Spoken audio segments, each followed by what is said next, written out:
My name is Valerie.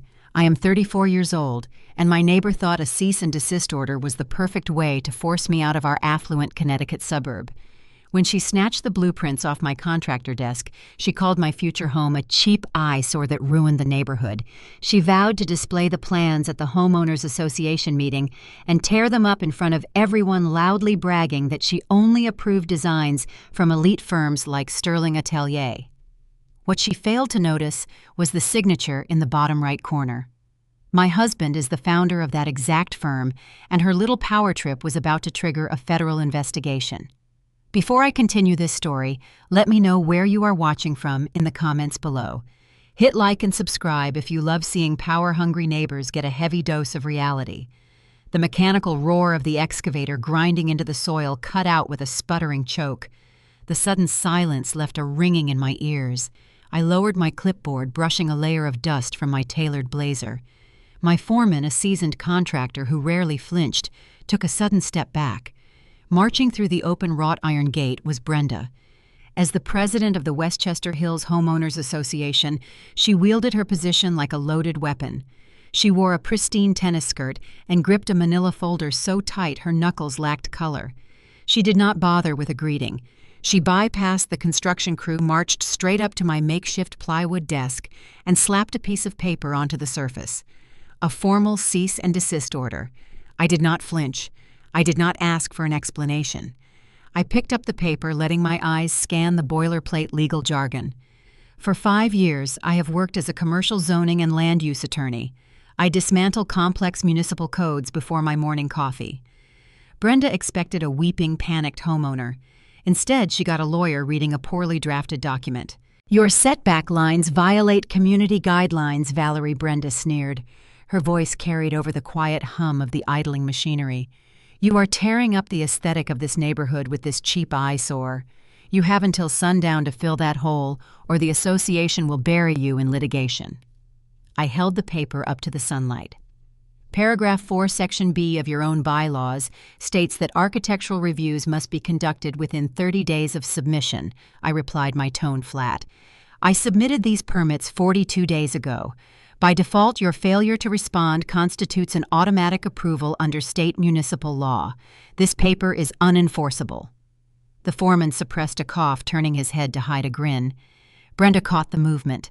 A flush of deep crimson crept up her neck. Being corrected in front of a blue-collar crew was a profound insult to her fragile ego. She slammed her hand down on my desk. "We will see about that," she hissed, leaning in close. "I am issuing an emergency executive fine, $10,000 for every day that hole remains open. I will bleed your bank accounts dry until you are forced to sell this lot and leave my neighborhood." Before I could respond, Brenda reached past me. She grabbed the thick cardboard tube containing our master blueprints right off the plywood desk. She clutched it against her chest like a trophy. "I am taking this trash to the board meeting tonight," Brenda announced, her voice rising to a shrill pitch. "I am going to unroll this garbage in front of the entire community. I will show them the substandard trash you are trying to build. I will tear these plans in half on the main stage, and then we will vote to expel you." She spun on her heel and marched back down the driveway, the blueprint tube tucked firmly under her arm. The foreman stepped forward, asking if he should call the police for theft. I raised a hand, stopping him. I watched her climb into her luxury sport utility vehicle and speed away. I did not feel a trace of panic. I felt a cold, sharp anticipation. Brenda wanted to make a public spectacle of my home design. She wanted to show the neighborhood exactly whose work she was tearing apart. I was going to let her. The community center doors felt heavy, crafted from solid oak to project a desperate air of exclusivity. I pushed them open and stepped into the chilled air of the meeting hall. The room was already packed with residents sitting in uniform rows of padded chairs. They were a captive audience, a room full of affluent suburbanites who treated local neighborhood politics like a high-stakes spectator sport. I did not search for a seat near the back. I walked down the center aisle, my heels clicking sharply against the polished hardwood floor, and took a chair in the second row. I crossed my legs, rested my hands on my lap, and directed my gaze toward the raised podium. Brenda stood behind the microphone, basking in the glow of the overhead stage lights. She had set up a large digital projector.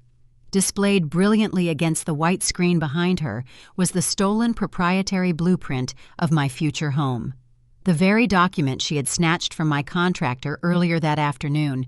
She held a laser pointer in her right hand, tracking a thin green beam across the structural elevation lines of my design. She was putting on a theatrical performance meant to secure her dictatorial grip over the neighborhood.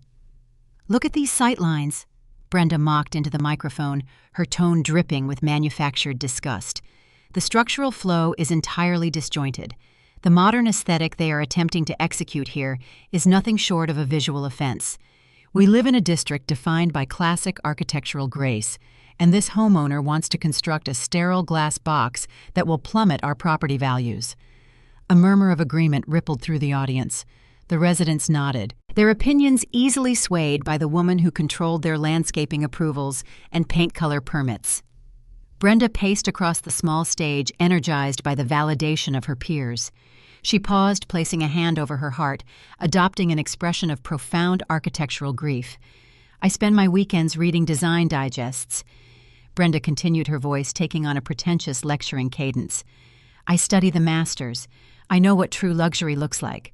We should be aspiring to the standards set by firms like Sterling Atelier. Now that is a design house that understands proportion, elegance, and visionary structure.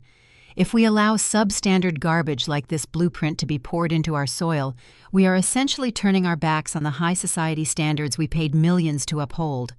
I sat perfectly still, observing her monologue with the clinical detachment I usually reserved for cross-examining hostile witnesses in municipal court.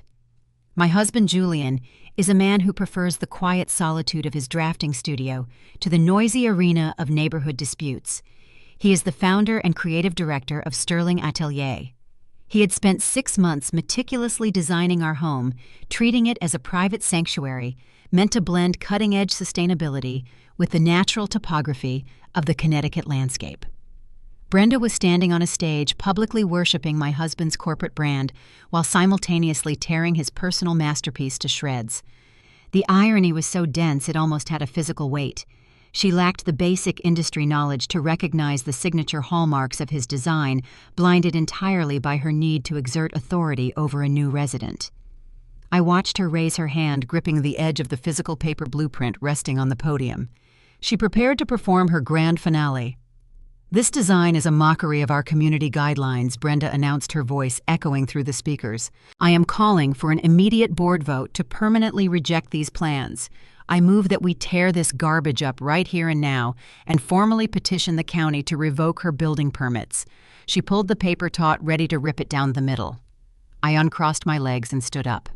I did not raise my voice, but my projection was sharp and unyielding, carrying effortlessly across the quiet room. "Before you destroy intellectual property on a public stage, I suggest you look at the bottom right corner of that document." The entire room shifted their attention to me. Brenda froze her hands, still gripping the edges of the thick paper. She glared at me, her face tightening into a mask of pure annoyance. She hated being interrupted during her carefully scripted performances. "I do not need to look at anything you have to say," Valerie, Brenda sneered into the microphone. "We have already established that your contractor is utilizing substandard drafts." "Look at the corner," Brenda, I repeated, keeping my tone deadly level. "There is a legal architectural seal stamped into the paper. Place it under the document camera.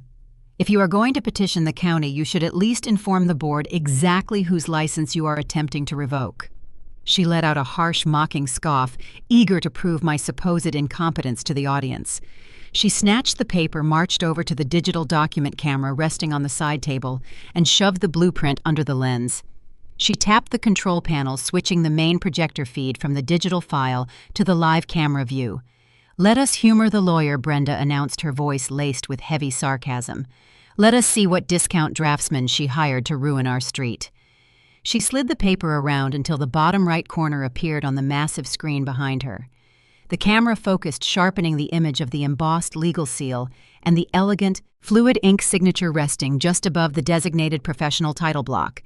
The entire room fell into a sudden, suffocating silence. The name on the screen was crisp, legible, and undeniable. It read Julian Sterling. Right beneath the signature, the printed text declared his title as Chief Creative Director, Sterling Atelier. I watched the realization hit Brenda. It was not a slow dawn of understanding. It was a rapid, brutal collision with reality. The color drained from her cheeks, leaving her skin a sickly ashen gray. Her mouth opened slightly, but the sarcastic retort died in her throat.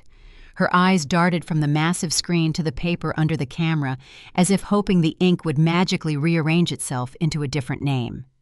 The residents sitting in the chairs around me began to whisper. Smartphones illuminated the dim room as people quickly typed the name into search engines, pulling up articles, magazine covers, and international design awards tied to the man who shared my bed every night. The very design house Brenda had just spent 10 minutes praising as the ultimate pinnacle of architectural grace was the exact firm responsible for the blueprint she held in her trembling hands. She had just spent her entire presentation calling her own idol's work a cheap, substandard eyesore. "Is there a problem with the design standards?" Brenda, I asked, breaking the heavy silence. "You mentioned you study the masters. I assumed you would recognize the structural flow of a Sterling original." My husband took a very personal interest in this specific project. The word husband echoed off the walls. A woman in the third row let out a sharp, audible gasp. The murmurs grew louder, shifting from confusion to outright mockery. Brenda was losing the room. The captive audience she had manipulated for years was now watching her choke on her own pretentious arrogance. A rational person caught in such a profound humiliation would have apologized. A smart person would have laughed it off, claimed a misunderstanding, and quickly moved to approve the plans to save face. But Brenda was not a rational leader. She was a deeply insecure narcissist whose entire identity depended on presenting an illusion of supreme, unchallenged authority.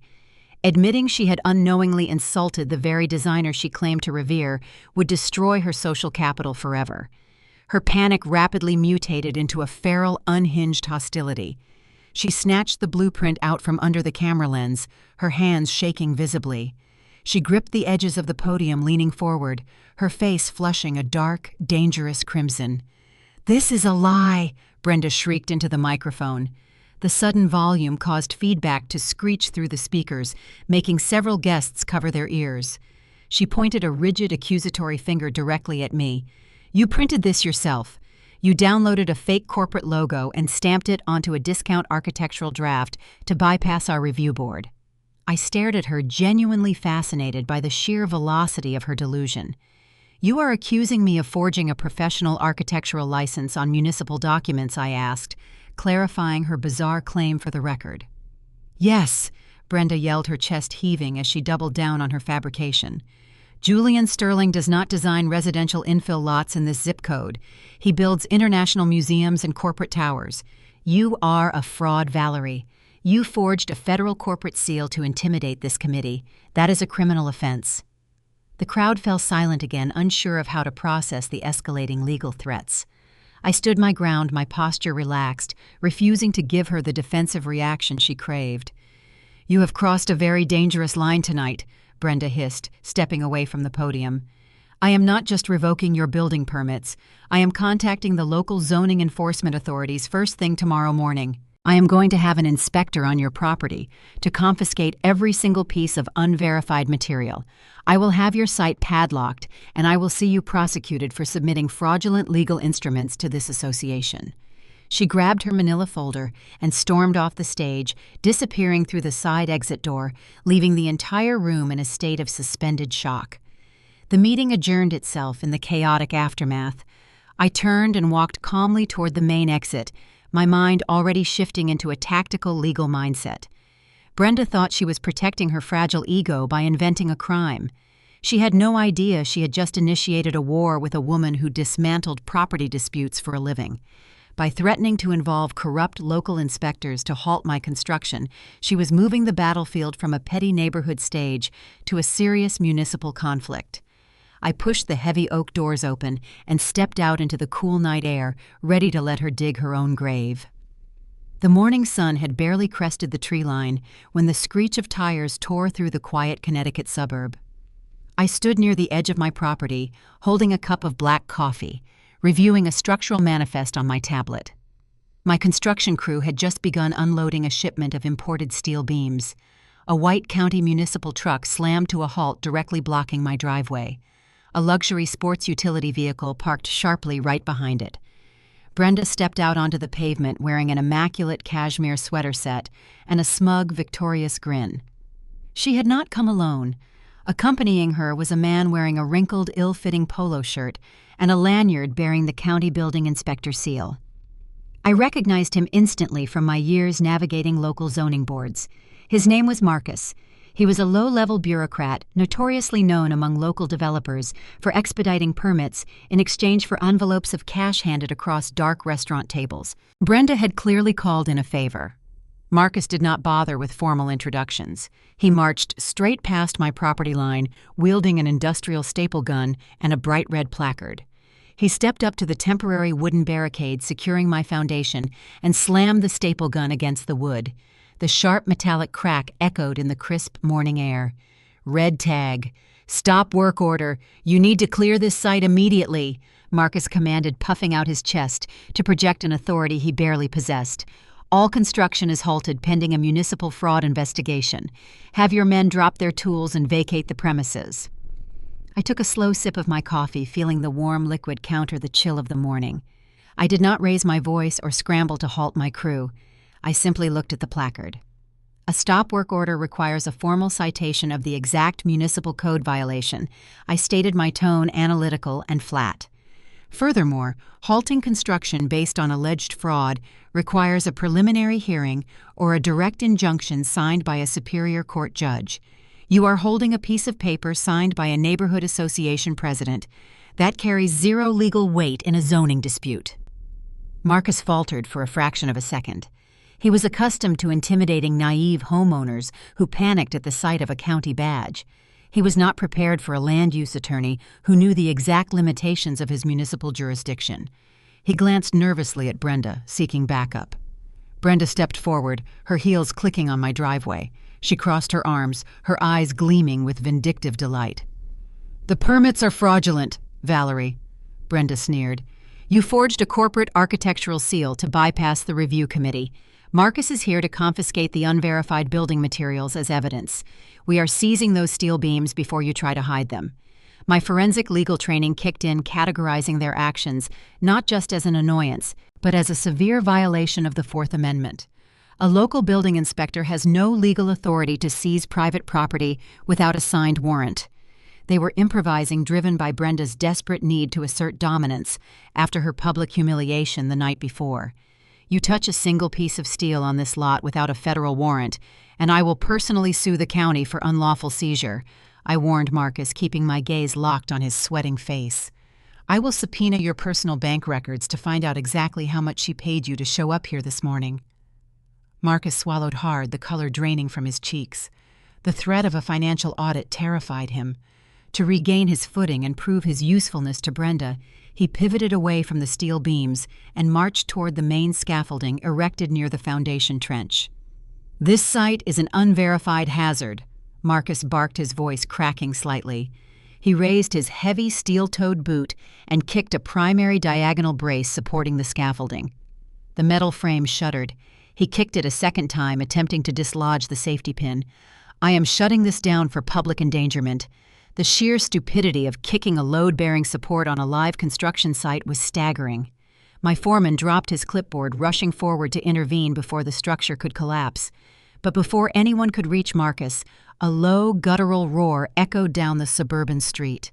A sleek black Aston Martin DB11 turned the corner with flawless precision. The high-performance engine hummed a deep predatory warning as the luxury vehicle glided toward my property. It did not park on the street. The driver steered the Aston Martin directly toward the white county truck, blocking my driveway, pulling up so incredibly close that the front bumpers were mere inches apart. The inspector's vehicle was now entirely boxed in, trapped against the curb. The engine cut out. The driver's side door swung upward. Julian stepped onto the pavement. My husband did not wear a hard hat or a fluorescent vest. He wore a tailored dark charcoal suit devoid of a tie, projecting the effortless, intimidating aura of a man who commanded high-rises in Tokyo and skyscrapers in Dubai. He removed his dark sunglasses, his sharp, calculating eyes locking onto the inspector, currently kicking his structural framework. The shift in the atmosphere was instantaneous. The sheer physical presence of a billionaire design magnate walking onto a dusty suburban construction site drained the oxygen from the air. The construction crew, recognizing the founder of Sterling Atelier, immediately stepped back, offering a silent, respectful distance. Julian walked slowly up the driveway, his gaze fixed on Marcus. He did not yell. He did not ask what was happening. He possessed the terrifying calm of an apex predator observing a rat chewing on a power line. That is a grade 9 titanium structural brace holding a lateral load of 4,000 pounds. Julian stated, his voice a smooth, resonant baritone that cut through the morning breeze. If you kick it a third time, the torsion recoil will shatter your femur. I highly suggest you step away from my architecture. Marcus froze, his boots suspended in midair. He slowly lowered his foot, his eyes darting from Julian to the sleek Aston Martin blocking his exit. Julian reached into the inner pocket of his suit jacket. He withdrew a slim, matte black leather case. He flipped it open and held it out. Resting inside was a thick, holographic card identifying him as a registered master architect with the American Institute of Architects alongside his international design credentials. "I am Julian Sterling," he announced, the words ringing with absolute, undeniable authority. "I drafted those blueprints. I signed that seal. This is my residential property. If you have an inquiry regarding the structural integrity or the legal authenticity of my work, you address it to me." Marcus stared at the credentials. The county inspector realized in one horrific second that he had been manipulated into harassing a global industry titan. His career flashed before his eyes. He took a rapid step backward, holding his hands up in a gesture of immediate surrender. "Mr. Sterling," Marcus stammered, his voice reduced to a pathetic squeak. "I apologize. I was informed the documents were forged. I was just following up on a formal complaint filed by the Neighborhood Association president." Julian turned his head slowly, shifting his dark, piercing gaze to Brenda. Brenda stood paralyzed on the edge of the driveway. The reality of the situation should have crushed her. A rational human being would have recognized the insurmountable power dynamic and retreated. But Brenda operated on a terrifying frequency of narcissistic delusion. Admitting defeat meant accepting that she was insignificant, a truth her mind fundamentally refused to process. Instead of backing down, her ego doubled down. Her face twisted into a mask of feral, unhinged defiance. "This is a parlor trick," Brenda shrieked, her voice echoing shrilly across the manicured lawns of our neighbors. "You hired an actor. You rented that car. Julian Sterling does not come to construction sites in this zip code. You are both trespassing on association property, and you are threatening a county official." She plunged her hand into her cashmere pocket and pulled out her smartphone. Her fingers jabbed furiously at the screen. She was not calling the zoning board or the association lawyer. She was dialing emergency services. "Yes, I need police dispatch immediately," Brenda yelled into the phone, projecting her voice so every neighbor stepping out to fetch their morning paper could hear her fabricated crisis. "I am the president of the Homeowners Association. We have a hostile intruder on site. A man is impersonating a licensed official, trapping a county inspector, and threatening violence. Send officers right now. We are in imminent danger." She lowered the phone, a triumphant, malicious smirk spreading across her face. She looked at Julian, genuinely believing she held the ultimate trump card. She thought she could weaponize local law enforcement to humiliate us, drag my husband away in handcuffs, and reclaim her throne as the undisputed ruler of the neighborhood. I looked at Julian. He slipped his credentials back into his jacket pocket and offered me a faint, chilling smile. We did not speak. We did not need to. We both knew Brenda had just crossed a fatal threshold. By initiating a fraudulent emergency response and intentionally filing a false police report against a high-net-worth individual, she had escalated a petty civil dispute into a serious criminal matter. The faint, high-pitched wail of approaching sirens drifted over the suburban tree line, growing louder with every passing second. The police were coming to make an arrest. Brenda stood tall, eagerly waiting for the flashing lights to arrive, completely unaware that she had just ordered her own execution. The wail of the sirens tore through the quiet suburban morning. 3 patrol cruisers turned the corner in tight formation, their flashing red and blue lights casting frantic shadows across the manicured lawns. The heavy tires screeched to a halt along the curb, boxing in both Julian's sports car and the municipal truck. Doors swung open. 4 officers stepped out onto the asphalt, their hands resting cautiously near their duty belts. The spectacle drew an immediate audience. Front doors opened up and down the street.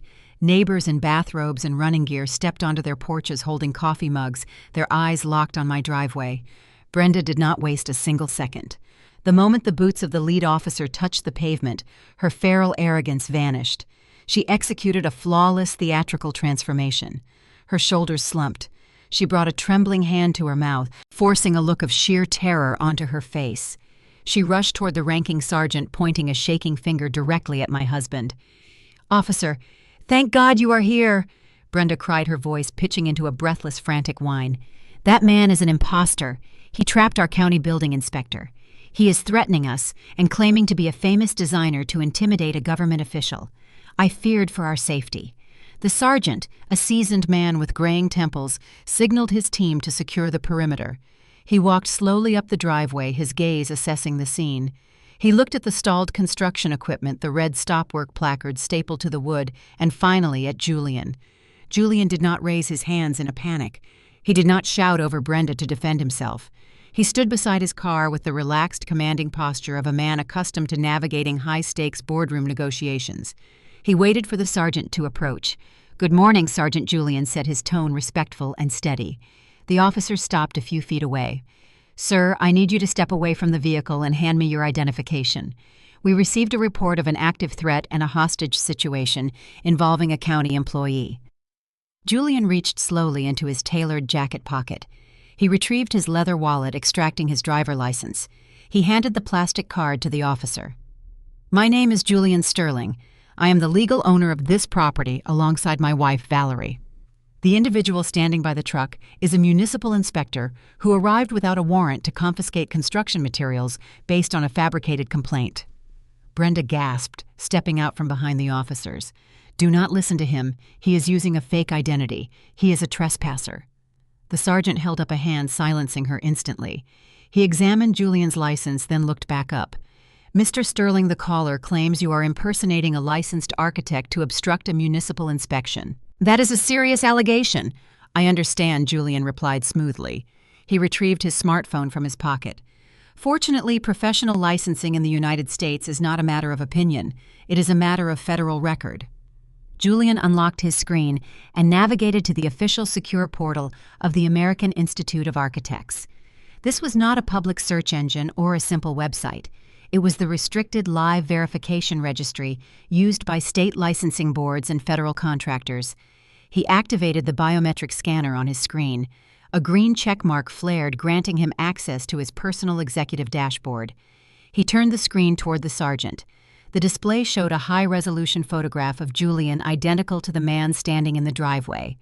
Below the image sat his active master architectural license number, his federal tax identification credentials, and his designation as founder and chief creative director of Sterling Atelier. The registry confirmed his firm held active, unblemished permits to operate across all 50 states. The sergeant stared at the glowing screen. He cross-referenced the digital data with the physical driver license in his hand. The reality of the situation clicked into place with pristine clarity. The officer looked past Julian to the municipal truck.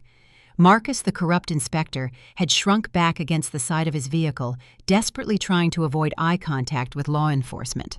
The sergeant handed the phone and the license back to Julian. "Thank you, Mr. Sterling. Your credentials are fully verified."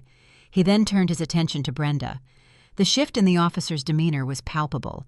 The cautious, investigative posture dissolved into strict, unforgiving authority. "Ma'am," the sergeant stated, his voice carrying clearly across the quiet street, ensuring the watching neighbors heard every syllable. "You utilized the emergency dispatch system to report a hostage situation and a hostile intruder.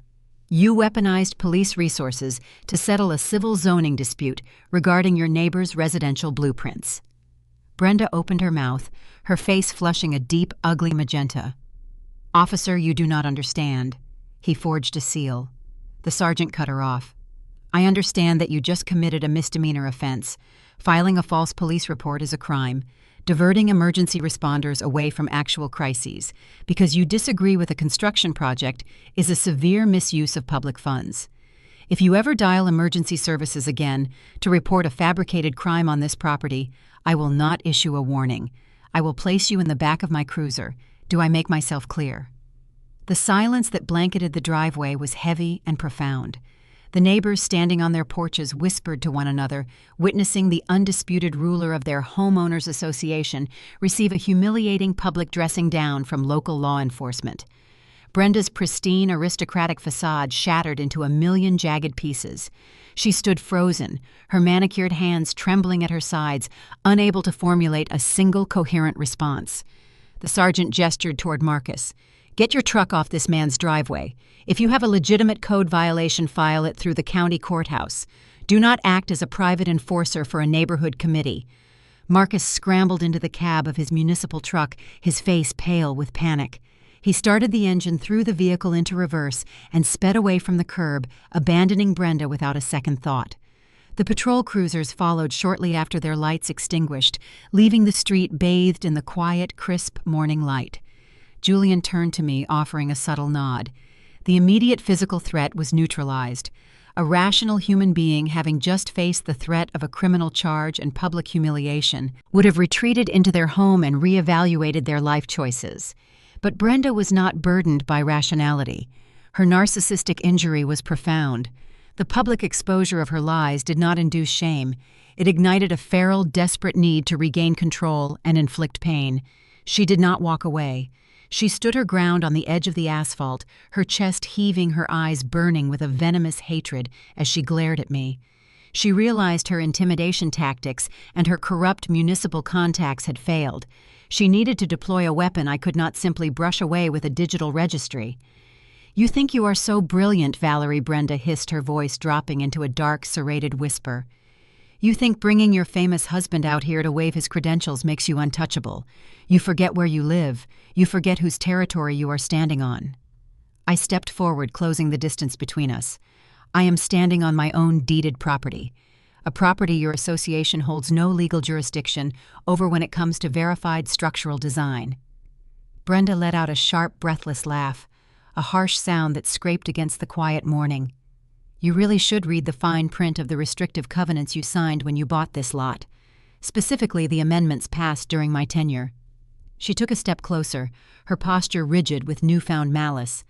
"We have a community blight and moral turpitude clause. It was designed to expel residents who bring severe disrepute or criminal activity into our pristine neighborhood. Having 3 police cruisers arrive at your home with flashing lights qualifies as a severe public disturbance." My legal mind analyzed the threat instantly. Homeowners associations across the country often bury draconian clauses within their hundreds of pages of bylaws. These clauses are designed to grant the executive board extreme, unchecked power over the residents. "You caused the disturbance, Brenda," I reminded her, keeping my tone analytical and flat. "You made the false report. The board will not see it that way." She countered, a malicious, victorious glint returning to her eyes. "The board answers to me. I dictate the narrative. Tomorrow night I am convening an emergency executive session. We are going to trigger the moral turpitude clause. The association possesses the legal right to force a mandatory buyout of any property deemed a perpetual nuisance." She pointed a finger at the dirt trench of my foundation. "We will appraise this lot at a fraction of its market value due to the ongoing construction hazard. We will seize the deed, evict you, and sell the land to a developer who actually respects my authority. You are going to lose everything, Valerie. I will have you removed from this town by the end of the week." She turned on her heel and marched back to her luxury sports utility vehicle. She climbed inside, slammed the heavy door shut, and sped down the street, leaving a cloud of exhaust in her wake. I stood on the driveway, the cool morning breeze rustling the sleeves of my blazer. The game had fundamentally shifted. Brenda was no longer trying to halt a construction project out of aesthetic jealousy.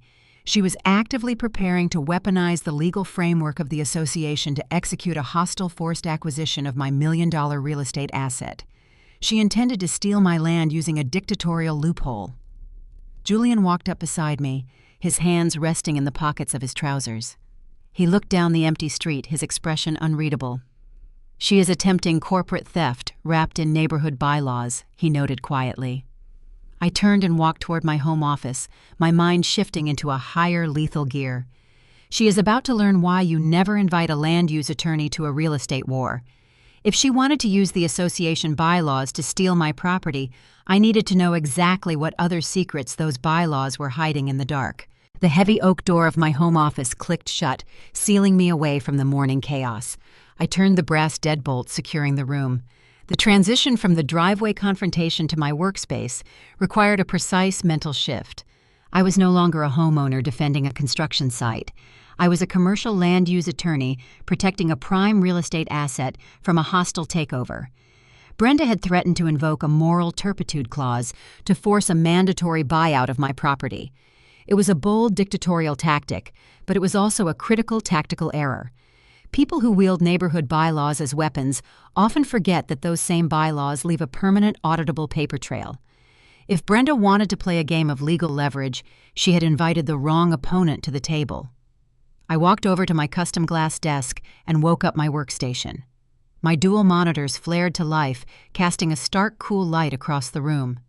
I bypassed the standard public search engines and logged directly into the secure municipal databases I used for corporate zoning litigation. I needed to dissect the entire operational history of the Westchester Hills Homeowners Association. A forced buyout clause is not a simple administrative maneuver. In the state of Connecticut, seizing a resident deed requires an overwhelming burden of proof, a supermajority vote from the executive board, and a pristine financial record to fund the mandatory acquisition. I needed to see exactly how much capital Brenda commanded. I accessed the State Registry of Nonprofit Organizations and pulled the tax filings for our association covering the past 5 years. The documents loaded onto my left monitor. I opened a secondary window logging into the county clerk portal to pull the official property deeds, plat maps, and boundary surveys for the entire subdivision. I began my audit with the financial disclosures. A neighborhood of this caliber, with its manicured common areas and private security patrols, generated significant revenue through monthly assessment fees.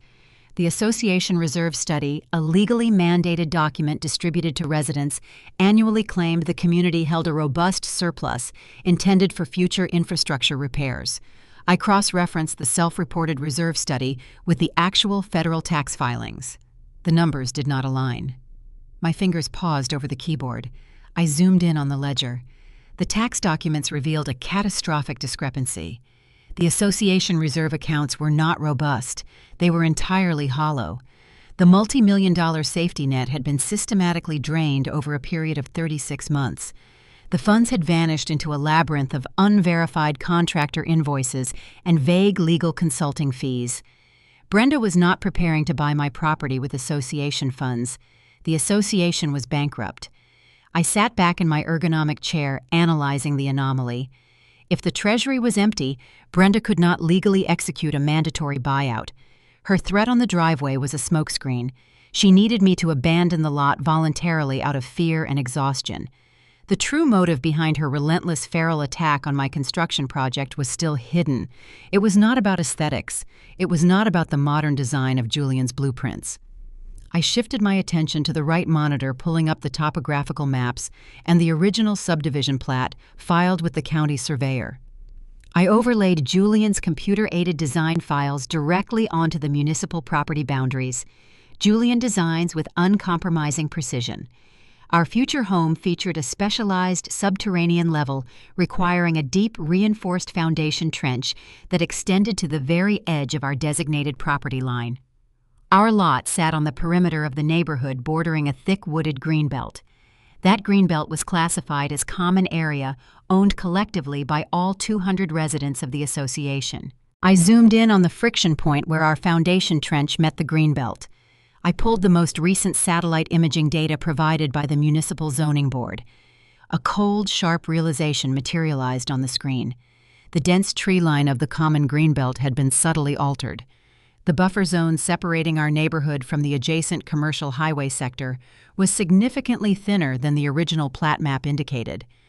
I quickly accessed the grantor-grantee index in the county deed registry. I ran a targeted search for any land transfers originating from the Westchester Hills Homeowners Association within the last 5 years. The search algorithm processed the request, yielding a single buried result. 3 years ago, a quitclaim deed had been quietly filed with the county clerk. I opened the digitized document. The paperwork detailed the formal transfer of a 20-foot wide strip of the community greenbelt. The land had been severed from the association and sold directly to an outside commercial development conglomerate. The developer had utilized the extra acreage to satisfy municipal parking density requirements for a new luxury shopping plaza built on the other side of the tree line. In the United States, selling common area land belonging to a homeowners association requires a stringent legal process. It demands a formal town hall presentation, transparent financial disclosures, and a verified supermajority vote from the entire community. None of those events had ever occurred. I scrolled to the signature page of the quitclaim deed. Staring back at me was the bold, unmistakable signature of the association president. Brenda. She had forged the community consent resolutions, bypassed the required town hall meetings, and unilaterally sold a vital piece of the neighborhood infrastructure to a corporate entity. The transaction price listed on the commercial tax stamp was staggering. She had orchestrated a multi-million-dollar real estate transfer entirely in the shadows, the pieces of the puzzle locked together with lethal clarity. Brenda did not deposit the proceeds of that illicit land sale into the community treasury. She had pocketed the millions herself, hiding the transaction behind her dictatorial control of the association board. To mask the missing land, she had ordered the commercial developer to leave a thin row of trees standing, creating a visual illusion that the greenbelt remained intact. I looked back at the overlay of Julian's blueprints. Our deep foundation trench required excavation equipment to dig right up to the supposed boundary line. If my construction crew followed Julian's precise measurements, they would strike the commercial developer's newly laid underground utility pipes. The excavation would unearth the hidden property markers. The surveyors would immediately flag the boundary discrepancy to the county. My home construction was a ticking time bomb poised to detonate Brenda's massive real estate fraud. That was the true reason she despised the blueprint. When she looked at Julian's design, she did not see a modern architectural aesthetic. She saw an excavation plan that would expose her embezzlement to the federal authorities. Her frantic attempt to confiscate the architectural draft, her bribery of the corrupt municipal inspector, and her desperate threat to steal my deed were all calculated survival tactics. She needed to stop the digging at all costs. I reached for my mouse, highlighting the forged quitclaim deed, the empty tax filings, and the manipulated topographical maps. I hit the print command. The laser printer in the corner of my office hummed to life, churning out page after page of undeniable, airtight legal evidence. It was a flawless paper trail of wire fraud, grand larceny, and corporate embezzlement. The sound of the crisp paper sliding into the output tray felt like the steady rhythm of a closing trap. I stood up from my desk, gathering the warm documents into a neat stack. I slid the evidence into a thick red legal binder, securing the undeniable proof of her crimes. I prepared to contact the district attorney. I was ready to deliver the killing blow to her fraudulent empire. A deafening explosive crash shattered the quiet sanctuary of my home. The sound of shattering glass and splintering wood echoed violently from the front living room. The heavy impact shook the floorboards beneath my feet. I stopped moving. The rhythmic hum of the printer faded into the background. The battle had just shifted from digital forensics to physical intimidation. They realized the legal threats had failed, and the desperate predators were now breaching the perimeter of my home. The explosive sound of shattering glass resonated through the quiet house, a violent intrusion that demanded immediate response. I dropped the red legal binder onto my desk, the satisfying thud of justice abruptly replaced by the sharp crunch of broken glass beneath my boots as I sprinted down the hallway. My heart hammered a steady, primal rhythm against my ribs. I did not call out. I did not freeze in panic. I operated on the pure, calculated adrenaline of a woman whose territory had just been breached. I rounded the corner into the main living room. The large floor-to-ceiling bay window facing the street was completely obliterated. Shards of thick, tempered glass blanketed the imported Persian rug, glittering like jagged teeth in the dim, ambient light filtering from the street lamps outside. But the broken window was merely the entry point. The true devastation lay beyond the shattered frame. The heavy scent of damp earth and raw, churning water hit my senses before my eyes registered the catastrophe. Beyond the living room, our temporary housing structure sat adjacent to the active construction site. The primary municipal water main, the critical lifeline supplying the entire excavation grid, had been severed. This was not a leak. This was a deluge. A torrent of pressurized muddy water gushed violently from the ruptured pipe, surging across the protective barrier and flooding directly into the ground floor of our home. The dark, freezing liquid rushed over the hardwood floorboards, soaking the expensive rugs and rising rapidly against the baseboards. The sound of the rushing water was deafening, a chaotic roar that drowned out the quiet suburban night. I waded into the freezing flood, the water instantly soaking through my trousers, gripping my ankles with an icy chill. I moved with surgical precision, ignoring the ruined furniture and the mounting structural damage. I located the main shutoff valve, hidden behind a temporary utility panel on the exterior wall. I gripped the heavy iron wheel, my hands slipping on the wet metal, and wrenched it clockwise with every ounce of physical strength I possessed.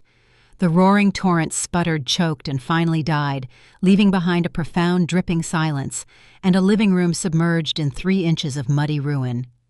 I stood in the center of the devastation, my boots submerged in freezing water. I did not scream. I did not shed a single tear over the ruined hardwood or the shattered glass. I turned my gaze toward the broken window. This was not an accident. A municipal water main requires specialized, heavy-duty industrial cutters to sever. The clean, precise slice through the thick polyvinyl chloride piping was unmistakable.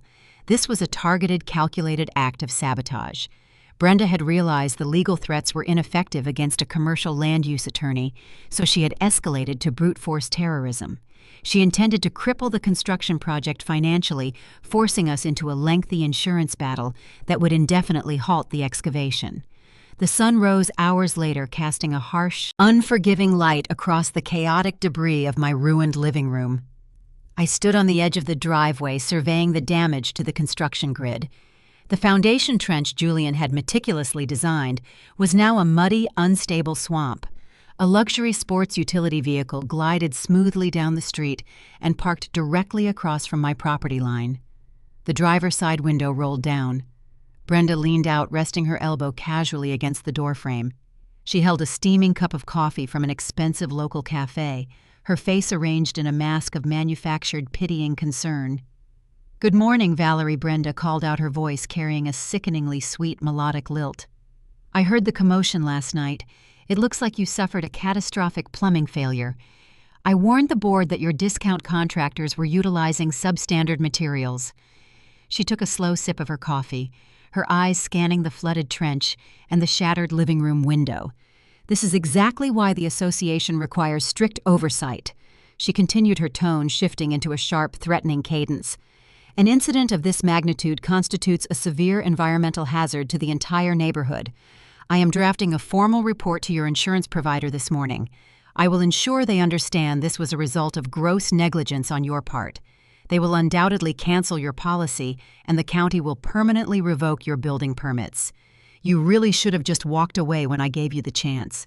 She offered a final victorious smirk, rolling up her window. She believed she had delivered the killing blow. She thought the overwhelming financial burden of a canceled insurance policy and a flooded site would finally break my resolve.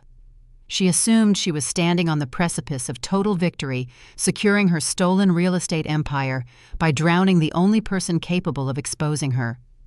Before her luxury vehicle could pull away from the curb, a deep, commanding roar echoed down the suburban street, slicing through the quiet morning air. A heavy matte black Chevrolet Suburban with tinted windows and exempt government license plates swung sharply around the corner. The vehicle did not slow down to admire the neighborhood landscaping. It accelerated, executing a flawless, aggressive maneuver that cut directly across Brenda's path, forcing her to slam on her brakes to avoid a collision. The massive government vehicle parked diagonally across the street, effectively trapping Brenda's car against the curb. The heavy doors of the Suburban opened in unison. Chloe stepped onto the pavement. My sister-in-law, Julian's younger sister, did not share his quiet, artistic demeanor. Chloe was a force of nature forged in the brutal arenas of federal courtrooms.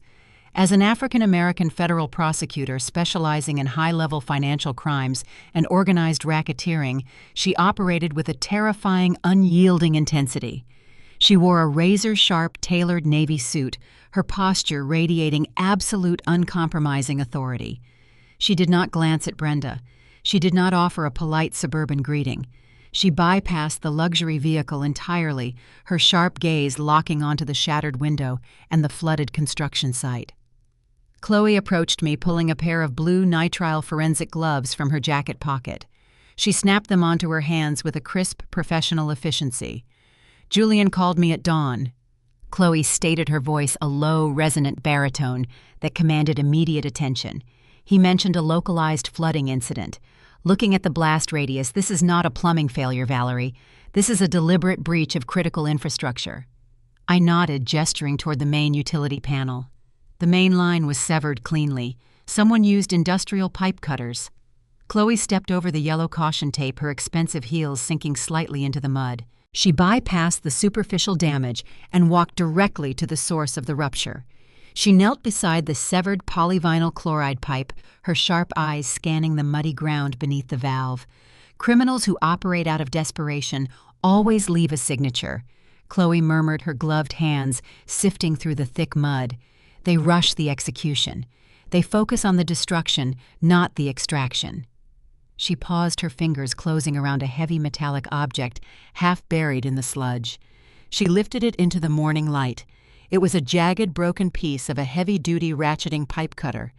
The intense pressure required to sever the thick municipal line had clearly caused the cheap substandard tool to snap, leaving the crucial mechanical head embedded in the mud. Chloe stood up, holding the muddy piece of metal. She turned the tool over, examining the base of the handle. Her eyes narrowed, focusing on a tiny laser-etched sequence of numbers near the grip. Industrial tools of this caliber carry specialized serial numbers for warranty tracking.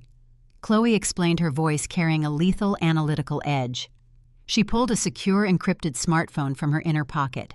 She snapped a high-resolution photograph of the serial number, uploading the image directly into a federal law enforcement database app on her device. The screen blinked, processing the request. Within 30 seconds, the database returned a definitive match. Chloe looked up, a cold, predatory smile spreading across her face. The battle had just fundamentally changed. This specific pipe cutter was purchased yesterday afternoon at a commercial hardware supply warehouse 3 towns over, Chloe announced, ensuring her voice carried clearly across the driveway to where Brenda sat trapped in her vehicle. The purchase was not made with cash. The buyer utilized a corporate credit card registered to an entity named Horizon Holdings Management. My forensic accounting instincts flared. Horizon Holdings Management. It sounded exactly like the type of generic, meaningless shell company used to funnel illicit funds. "Let us see who holds the controlling interest in Horizon Holdings." Chloe murmured, her thumbs flying across her secure keyboard, initiating a deep dive into state corporate registries. The silence on the street was suffocating. Brenda had rolled her window back down, her face pale, her knuckles white as she gripped her steering wheel. The smug arrogance had entirely evaporated, replaced by the dawning, horrific realization that she was no longer dealing with a simple zoning lawyer. She was watching a federal prosecutor dismantle her alibi in real time. Chloe tapped the screen one final time. The result populated. She looked at me, then slowly turned her head to lock eyes with Brenda. "Horizon Holdings Management is a registered limited liability company," Chloe stated, her voice slicing through the morning air like a scalpel. "The sole managing member listed on the corporate charter is Richard, your husband Brenda." Brenda gasped, a sharp, ragged intake of air. She shrank back into her leather seat, her eyes wide with unadulterated terror. "Your husband used a corporate credit card tied to a shell company to purchase the exact tool used to commit felony vandalism and infrastructure sabotage on a private residential property," Chloe concluded, walking slowly toward Brenda's trapped vehicle. Chloe stopped 2 feet from the driver's side door, leaning down to meet Brenda's panicked gaze. "You thought you were intimidating a homeowner, Brenda. You thought you could use violence to force an eviction and cover up whatever financial mess you are hiding in those association ledgers. But you just crossed a massive jurisdictional line. sabotaging municipal water lines, and utilizing corporate shell entities to fund criminal acts falls directly under the purview of federal racketeering statutes. Chloe leaned closer, her presence an overwhelming, insurmountable force. This is no longer a neighborhood dispute over a construction permit. This is an active federal criminal investigation, and I promise you, I am going to tear your entire fraudulent life down to the studs. Brenda stared at the federal prosecutor, her mouth opening and closing silently. The illusion of her untouchable suburban kingdom was completely pulverized. The terrifying machinery of the federal justice system had just locked on to her, and the devastating audit of her dark secret life was only just beginning. The chaotic aftermath of the driveway confrontation settled into a tense, focused silence inside my ruined home. The standing water had finally drained through the floorboards, leaving behind a slick, muddy film across the imported hardwood. The smell of damp earth and shattered glass was suffocating, but we ignored it. Julian, Chloe, and I gathered around the heavy oak dining table. It was the only piece of furniture large enough to serve as a command center. I wiped a layer of grime from the surface and opened my secure laptop. Chloe sat beside me, her encrypted federal terminal already booted up and connected to a secure mobile hotspot. Julian stood behind us, his presence a quiet, formidable anchor, analyzing the structural damage to the property while listening intently to our digital hunt. Brenda thinks she is playing a game of suburban intimidation, Chloe said, her fingers flying across her keyboard with practiced, lethal speed. She sent her husband to do the dirty work, assuming a shell company would mask his identity. Amateurs always believe incorporation grants them invisibility. They forget that the Internal Revenue Service requires an employer identification number. And that number is a glowing beacon if you possess the right federal clearance. Chloe bypassed the standard public corporate registries, diving straight into the restricted federal tax databases. She input the specific corporate details tied to Horizon Holdings Management, the entity Richard had used to purchase the sabotage tool. The screen blinked, requesting secondary biometric authentication. Chloe pressed her thumb against the scanner.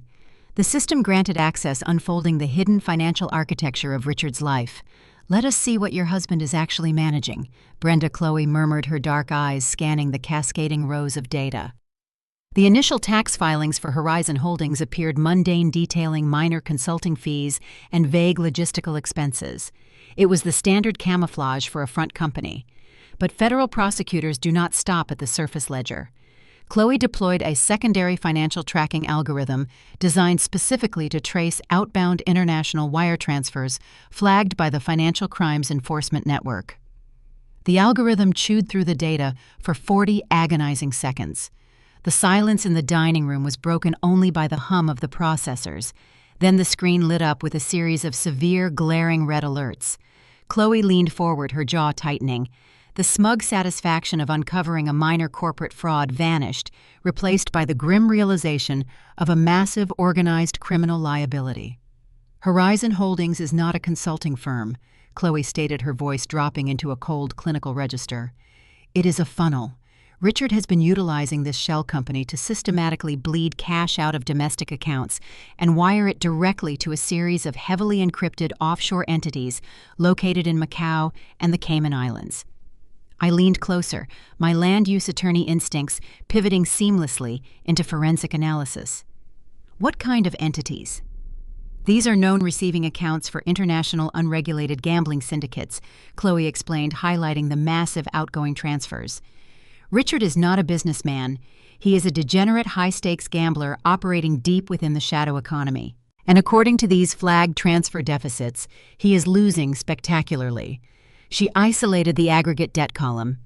The final number rested at the bottom of the screen, a staggering testament to Richard's absolute financial ruin. "He owes them $3 million, Julian noted, reading the figure over my shoulder. His voice held a quiet, dangerous edge. "You do not owe an offshore syndicate $3 million without facing severe physical consequences. The pressure on him must be astronomical." The puzzle pieces snapped together with terrifying, perfect logic. That is the motive, I breathed, the entire scope of Brenda's psychotic behavior suddenly making crystal clear sense. It was never about my blueprints. It was never about neighborhood aesthetics. She sold the common area greenbelt to the commercial developer 3 years ago to cover his initial losses. But the gambling did not stop. The debt ballooned. She drained the association reserve fund to keep the loan sharks away from her front door. I looked at the muddy floor, visualizing the hidden property lines beneath my foundation. My construction project was about to unearth the missing land. If the county surveyor discovered the discrepancy, the entire embezzlement scheme would unravel. The residents would demand an audit of the reserve funds. Brenda would be exposed, and Richard's creditors would realize the well had run dry. They did not cut my water main just to delay construction. I realized the sheer desperation of their actions, chilling me. They cut it to force a catastrophic insurance claim. They wanted the site condemned and locked down in litigation for years, burying the evidence under layers of red tape. Chloe nodded, her eyes fixed on the screen. They are cornered animals, and cornered animals always make one final reckless move when the trap starts closing. As if summoned by her words, my smartphone vibrated violently against the damp oak table. A sharp, urgent notification tone pierced the quiet room. I glanced at the screen. It was not a text message or a standard calendar alert. It was a high-priority, community-wide email blast dispatched directly from the official executive server of the Westchester Hills Homeowners Association. The email was flagged as urgent mandatory compliance required. I tapped the notification, opening the message. Julian and Chloe leaned in, reading the text as it populated my screen. The email was drafted by Brenda.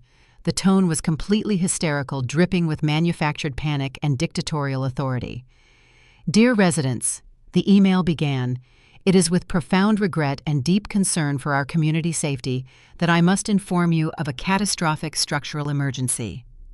Last night, the reckless and unauthorized excavation practices at the Sterling property resulted in a massive rupture of our primary subterranean water infrastructure." I scoffed, my anger flaring hot and bright. She is blaming her own sabotage on my construction crew. She is setting the narrative before the police report goes public. Keep reading. Chloe instructed, her eyes tracking the text with predatory focus. The setup is just the appetizer. The extortion is in the next paragraph. I continued reading, my stomach plummeting as the true magnitude of Brenda's audacity was laid bare. The flooding has severely compromised the foundational stability of the surrounding neighborhood grid. Brenda's email continued, spinning a web of absolute fabricated terror.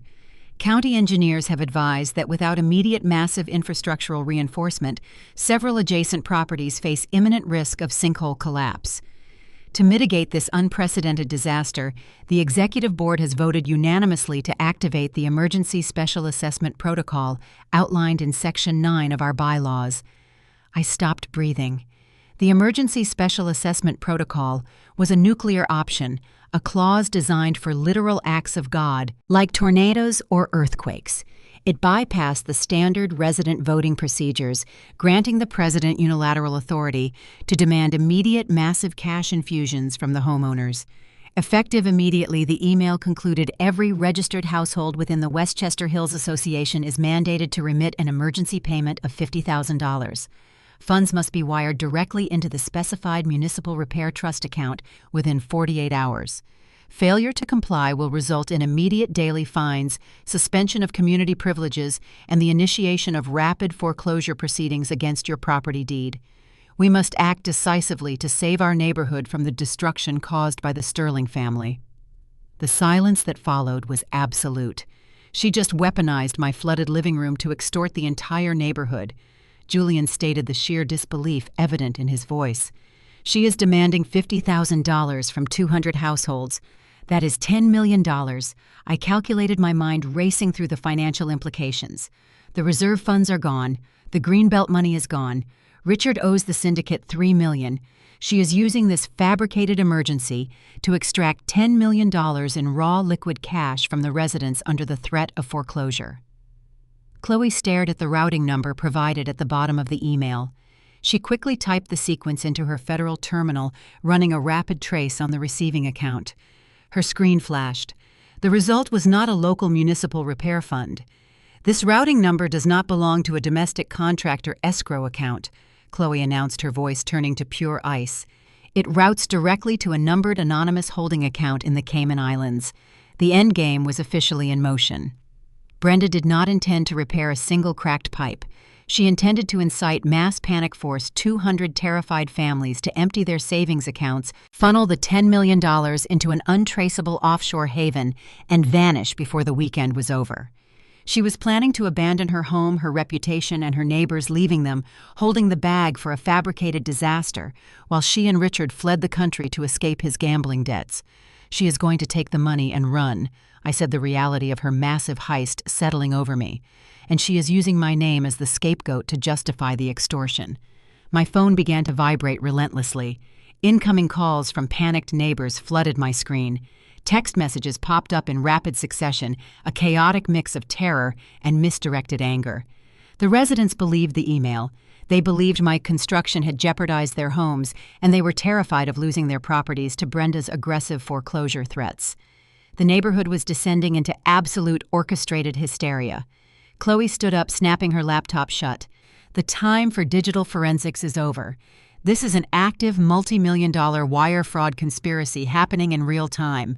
We need to freeze that offshore account and secure federal arrest warrants before she can extract a single dollar. I grabbed my car keys, my legal instincts sharpening into a lethal focus. She called a mandatory town hall meeting to enforce the payment collection. It starts in exactly 1 hour at the community center. She plans to stand on that stage and terrorize these families into submission. Julian stepped forward, adjusting the cuffs of his suit jacket, his eyes burning with a cold, quiet fury.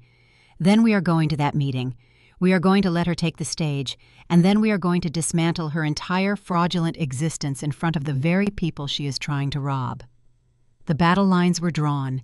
The digital evidence was secured. It was time to execute a public, devastating confrontation.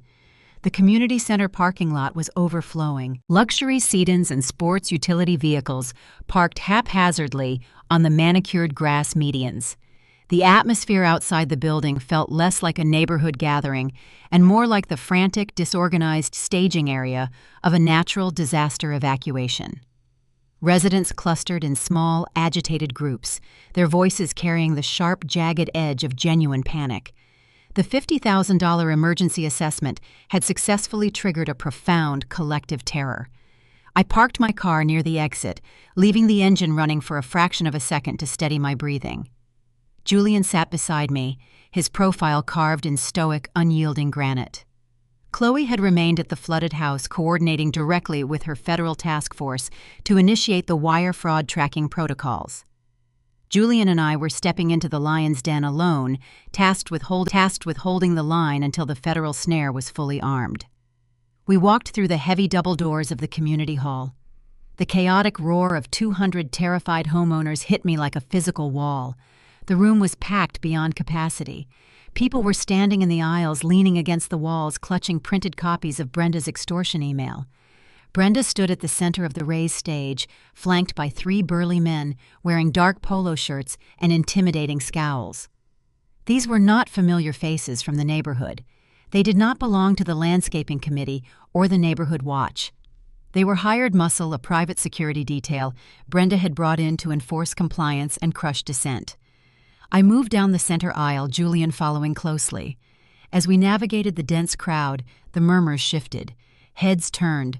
Eyes darted toward us, filled with a volatile mixture of fear and manufactured resentment. Brenda's email had done its job flawlessly. She had painted me as the reckless architect of their impending financial ruin, and the crowd was looking for a scapegoat to sacrifice. Brenda tapped the microphone, the sharp feedback silencing the chaotic room. "Please take your seats. We have a crisis to manage." Brenda commanded, her voice projecting a sickening blend of authoritative grief and stern necessity. She looked out over the sea of anxious faces, playing the role of the burdened protector to absolute perfection. As you all know, our community infrastructure is facing a catastrophic failure due to the gross negligence of a single homeowner. She paused, allowing her gaze to drift deliberately toward the aisle where Julian and I were standing. The crowd followed her line of sight, the hostility radiating toward us, intensifying into a palpable, suffocating heat. "The county engineers have been clear." Brenda continued, gripping the edges of the podium to emphasize the gravity of her fabricated lie. "If we do not inject immediate capital to reinforce the subterranean grid, multiple properties will suffer foundational collapse. The $50,000 assessment is not a request. It is a vital, mandatory contribution to save your homes. The wire transfer portal is active. You have 48 hours to secure your properties. A man in the third row, a retired accountant I recognized from previous board meetings, stood up. His face was flushed with panicked frustration. "Brenda, we cannot just liquidate $50,000 in 2 days. This is unprecedented. We need to see the engineering reports. We need to audit the reserve funds. Where is our emergency surplus?" The moment the resident voiced a logical demand for transparency, Brenda's hired muscle sprang into action. The 3 burly men in dark polo shirts stepped forward, positioning themselves intimidatingly close to the edge of the stage. Simultaneously, a distinct pocket of people near the front row began to shout, actively drowning out the retired accountant. "Pay the assessment. Stop stalling while our houses sink. Evict the lawyers." My professional instincts kicked in, analyzing the disruption. The aggressive voices did not belong to authentic residents. They were planted agitators, paid disruptors strategically placed by Brenda to hijack the narrative and shout down any legitimate opposition. She was running a textbook authoritarian suppression tactic, creating an illusion of unified outrage to silence the minority, asking for financial accountability. The retired accountant tried to speak again, but the agitators amplified their heckling, intimidating him into sitting back down. The fear in the room congealed into compliance. People were pulling out their smartphones, accessing their banking apps, preparing to wire away their life savings simply to escape the manufactured panic. I could not wait for Chloe's federal signal. The extortion was happening in real time. I stepped out of the aisle, bypassing the front row, and walked directly toward the stairs leading up to the stage. Julian shadowed my movement, his presence a silent, immovable barrier, preventing the hired security from intercepting me before I reached the platform. I did not ask for permission. I walked straight past the thugs, stepped up to the podium, and grabbed the microphone directly from its stand.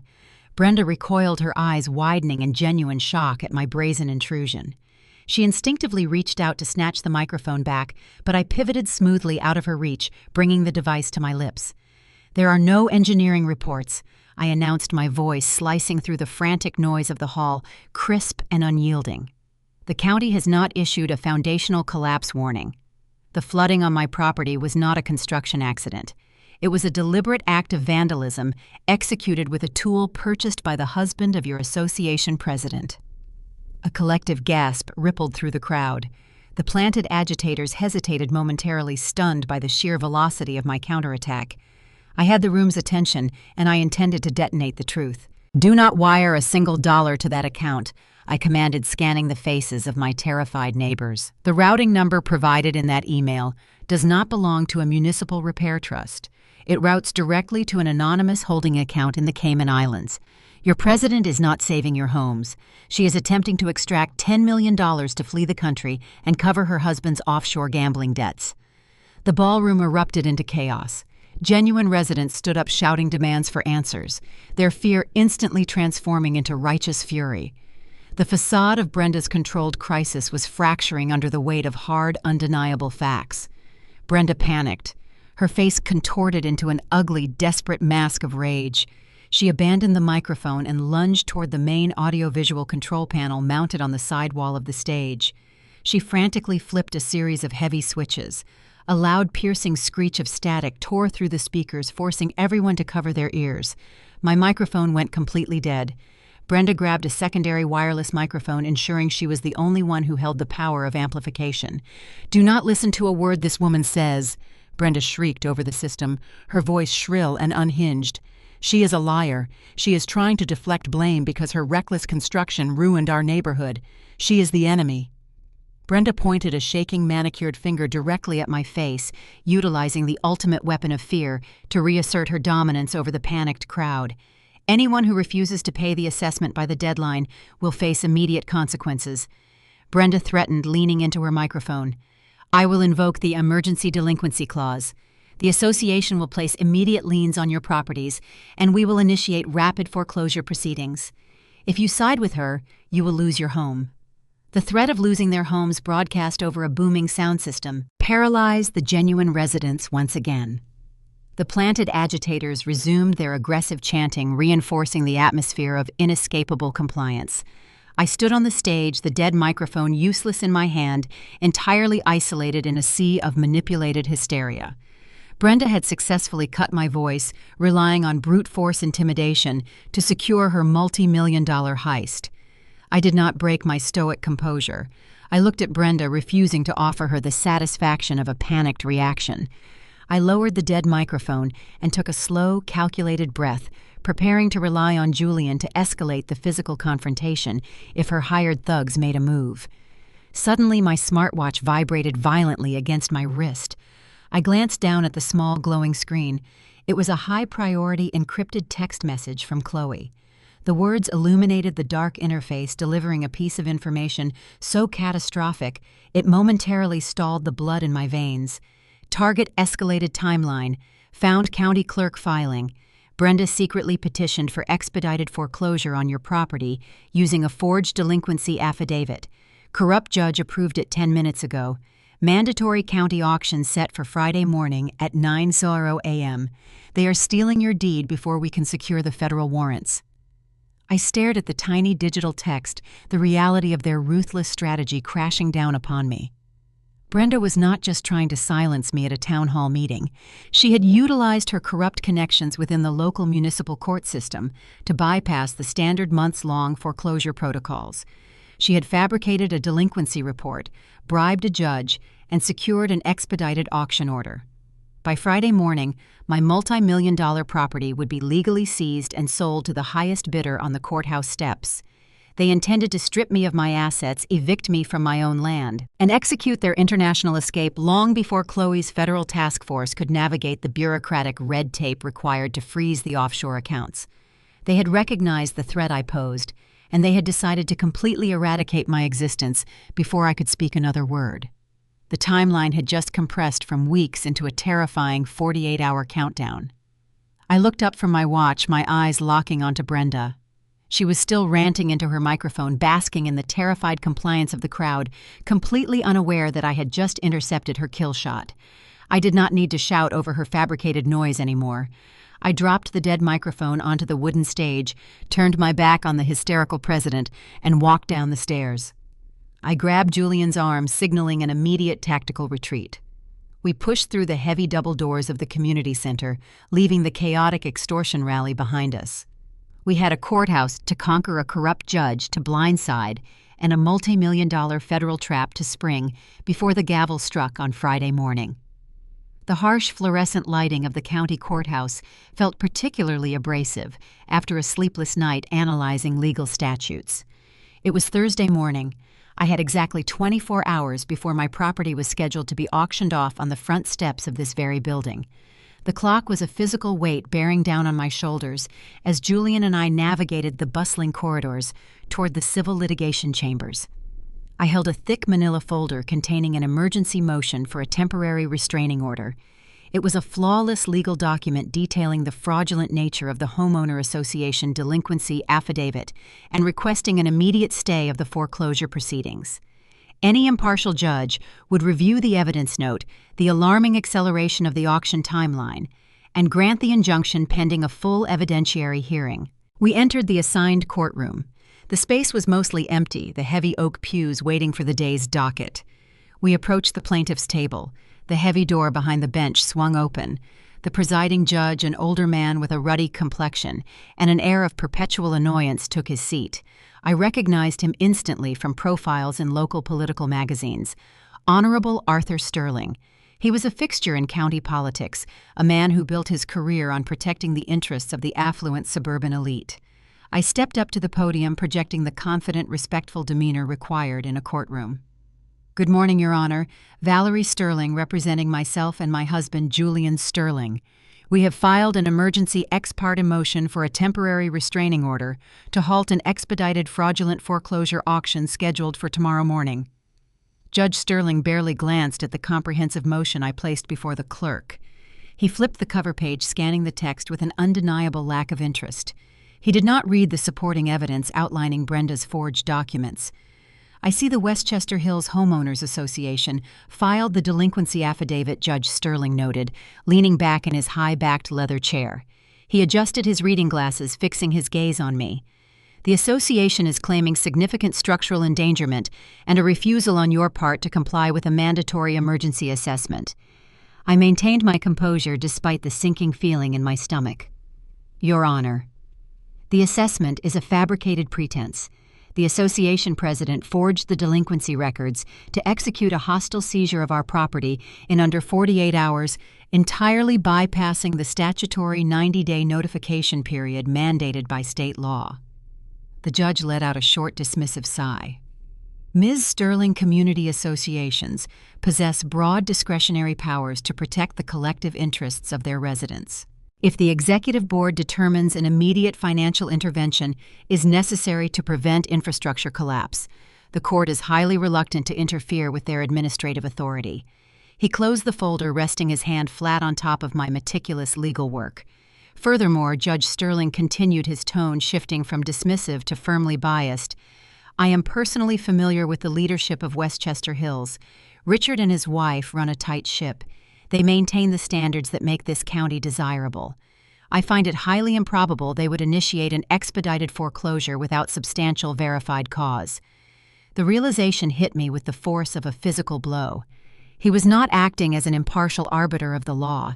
He had just name-dropped the husband of the woman trying to steal my home. The pieces of the local corruption puzzle snapped together. Richard's shadow economy gambling debts were vast, but his local networking was apparently impeccable. This judge was not just familiar with association leadership. He was part of Richard's elite social circle, likely a regular partner at the exclusive country club golf course. Brenda had purposefully filed the foreclosure motion in a jurisdiction where her husband held significant personal leverage over the presiding judge. Your Honor, I countered, raising my voice slightly to cut through his blatant favoritism. Personal familiarity does not supersede the legal requirement for due process. State law explicitly prohibits a foreclosure auction without a mandatory mediation period. I am requesting a stay of execution based on procedural violations alone. Judge Sterling struck his gavel against the wooden block, a sharp, definitive crack that echoed through the empty courtroom. Motion denied, he declared, his voice hard and uncompromising. The court finds the association acted within its emergency bylaws to preserve community safety. The auction will proceed as scheduled tomorrow morning at 9:00 a.m. If you wish to challenge the validity of the assessment, you may file a civil suit for damages after the sale. We are adjourned. He stood up and exited through the private doors, leaving Julian and me standing in the silent courtroom, legally stripped of our property by a corrupt municipal system. We walked back to the car in silence.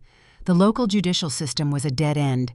Brenda had successfully weaponized the county court, ensuring we could not halt the auction using state laws. She had orchestrated a perfect localized trap. We drove straight back to the flooded house, bypassing the muddy construction site, and entered the dining room.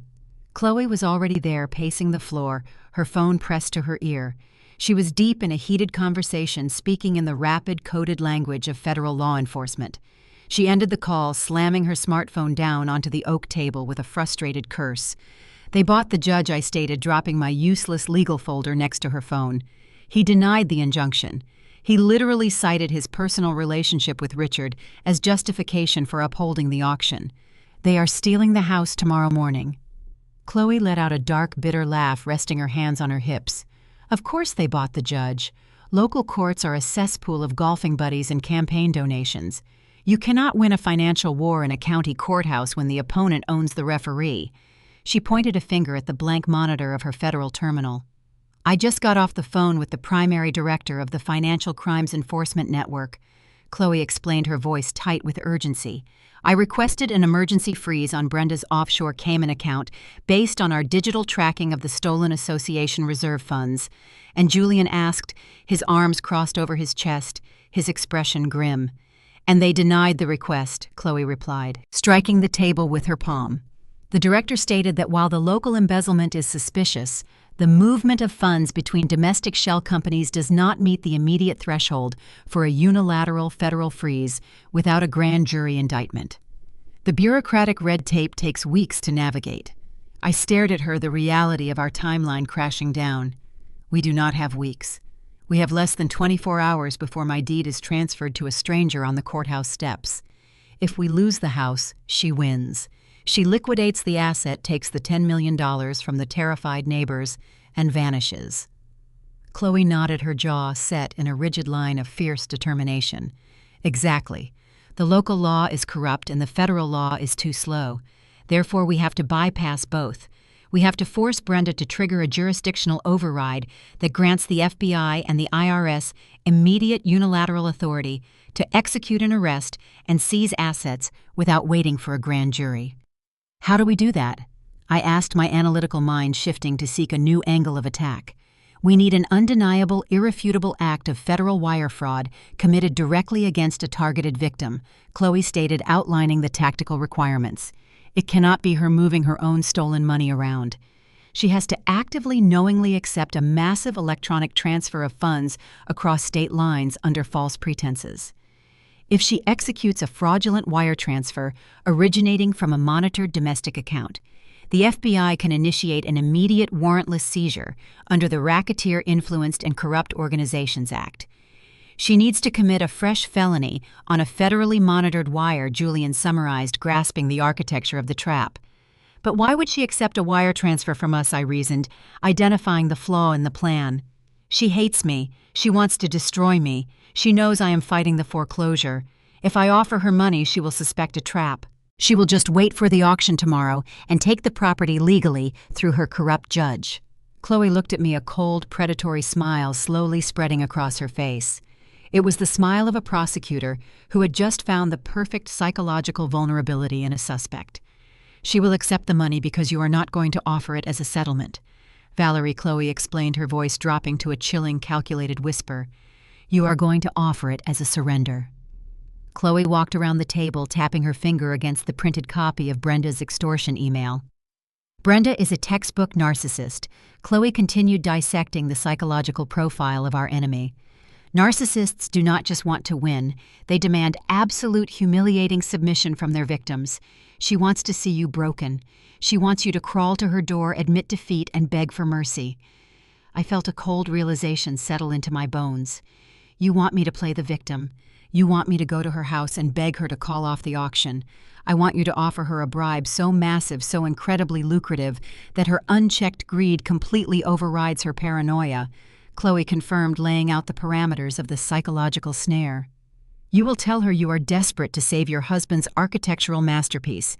You will offer to pay the fraudulent $50,000 assessment, plus a massive cash premium directly into her offshore account if she withdraws the foreclosure motion.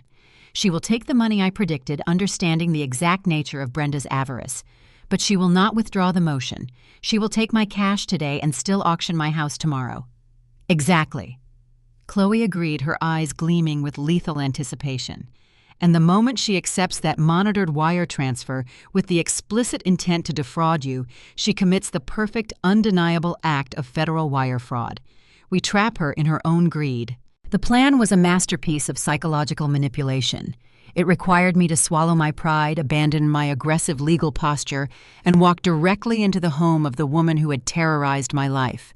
I had to perform the ultimate act of submission, knowing it was the only way to arm the federal guillotine. I looked at Julian. He gave a single resolute nod, understanding the necessary sacrifice. I will need a hidden recording device. I told Chloe, my voice steady, devoid of the anxiety I was about to fake, and I will need the routing numbers for a heavily monitored federal honeypot account. Chloe reached into her briefcase, retrieving a small, innocuous-looking lapel pin and a digital secure key. The trap is ready, Chloe said, handing me the equipment. Go offer the queen her ransom. Let us see how much rope she needs to hang herself. I changed out of my tailored blazer and slipped into a simple, unbranded beige cardigan and a pair of dark denim jeans. I pulled my hair back into a loose, messy ponytail and deliberately smudged a faint line of eyeliner beneath my left eye. The mirror reflected exactly what Chloe needed me to project: a defeated, exhausted woman who had reached the absolute end of her emotional and financial tether. I secured the microscopic recording device provided by Chloe's federal task force behind the subtle gold clasp of my leather handbag. The microphone was highly sensitive, capable of capturing a whisper from across a large room, engineered to bypass the ambient noise suppression protocols favored by cautious criminals. I drove the short distance through the neighborhood, pulling up to Brenda's sprawling faux colonial estate. The landscaping was impeccably manicured, a sharp contrast to the muddy ruin of my own front yard. I parked on the street, leaving my car, angled slightly, projecting the chaotic mindset of a panicked resident. I walked up the wide brick pathway, my steps intentionally hesitant. I took a deep, shuddering breath, summoning the memory of the devastating moment. I learned my premarital home was at risk, channeling that raw anxiety into the present performance. I pressed the heavy brass doorbell. The door opened almost immediately, suggesting Brenda had been watching my approach through her security cameras, eager for the confrontation. She stood in the grand entryway, framed by imported marble floors and an ostentatious crystal chandelier. She wore an expensive flowing silk caftan, looking every inch the victorious suburban monarch. When her eyes swept over my plain clothing and my drawn, exhausted expression, a wide, deeply satisfied smile stretched across her face. Valerie, Brenda greeted her tone dripping with mock surprise and heavy condescension. "What a pleasant surprise. I assumed you would be busy packing boxes. The county auction begins promptly at 9 tomorrow morning, and the new buyers usually prefer immediate possession of the lot." I swallowed hard, forcing my shoulders to slump. I did not meet her gaze directly, maintaining the posture of a submissive, broken adversary. "Brenda, please," I said, allowing my voice to tremble slightly, hitting a higher, fragile register. "I came here to talk. We need to find a way to stop this. I cannot lose my property. My husband designed that house. It is his legacy project. If the county seizes the deed, it will destroy us financially and professionally." Brenda leaned against the heavy oak door frame, savoring the taste of my manufactured desperation. She folded her arms across her chest, her smile hardening into a cruel, triumphant smirk. "You should have thought about your husband's precious legacy before you decided to challenge my authority at the town hall meeting," Brenda lectured, relishing her dictatorial power. "You tried to humiliate me in front of my neighbors. You tried to use your little law degree to undermine the safety protocols of this association. Now you are facing the consequences of your arrogance." I let a single calculated tear escape, tracing a slow path down my cheek. I quickly wiped it away, feigning an attempt to maintain a shred of dignity. "I was wrong, Brenda," I admitted, forcing the words through gritted teeth. The taste of the lie was bitter, but essential for the trap. "I underestimated the severity of the infrastructure damage. I underestimated your position on the board. I am withdrawing my legal injunctions. I am dropping the fight. I just want to keep my land." Brenda chuckled, a dark, harsh sound that echoed in the grand foyer. "Apologies are cheap, Valerie. The association requires tangible remediation. You owe the emergency assessment fee, plus the accumulated daily fines for your non-compliance. And frankly, considering the public embarrassment you caused, the executive board is highly disinclined to offer you any leniency. The auction proceeds tomorrow." I took a step closer, gripping the handle of my handbag tightly, ensuring the hidden microphone had a clear, unobstructed line to capture her extortion. "I will pay the assessment," I offered, my voice rising in manufactured panic. "I will wire the $50,000 today. But I know that is not enough to stop the judge. I know how this works, Brenda. I am willing to offer a substantial premium to expedite the withdrawal of the foreclosure motion." Brenda's eyes narrowed. The mention of a premium caught her attention. Her profound, unchecked greed was the fatal flaw Chloe had banked on, and it was actively overriding her cautious instincts. "What kind of premium are you talking about?" Brenda asked, lowering her voice, glancing quickly down the quiet suburban street to ensure no neighbors were within earshot. "I will pay the $50,000 emergency assessment," I stated, laying the bait with clinical precision while maintaining my panicked demeanor. "And I will wire an additional $100,000 directly to you, classified as a compensatory settlement for the reputational damage I caused you and the board. $150,000 total in liquid cash cleared by this afternoon, if you call the judge and halt the auction." The silence that fell over the porch was thick with calculation. $150,000. For a woman desperately trying to cover her husband's massive offshore gambling debts before the loan sharks arrived, the offer was an irresistible lifeline. It was a massive influx of untraceable cash delivered by a terrified victim too scared to ever report the extortion. I watched the internal struggle play out across Brenda's face. She weighed the risk of accepting the bribe against the immediate desperate need for capital. Her arrogance won. She believed she held absolute power over me, assuming my fear of homelessness would guarantee my permanent silence. She did not know she was negotiating with a federal wiretap. $150,000 is a significant gesture. Valerie Brenda mused, her tone shifting from hostile to a slick transactional smoothness. It demonstrates a genuine commitment to repairing the damage you caused our community. I believe I can convince the executive board to halt the foreclosure proceedings provided the funds clear the designated accounts before close of business today. She stepped back, gesturing for me to wait on the porch. She disappeared into her opulent home office for a brief moment, returning with a crisp piece of heavy cardstock stationery. She handed it to me with a sharp, commanding thrust. "This is the routing information for the association's specialized legal defense fund," Brenda instructed, pointing a manicured finger at the printed numbers. "You will initiate an immediate expedited wire transfer for the full amount. Once the bank confirms receipt of the $150,000, I will personally contact the municipal judge and withdraw the delinquency affidavit." I took the stationery, my hands trembling slightly to maintain the illusion of fear.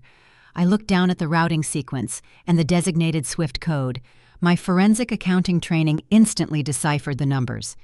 The receiving institution was not a local municipal bank or a domestic commercial escrow account. The SWIFT code belonged to a notorious high-privacy banking syndicate located in the Cayman Islands.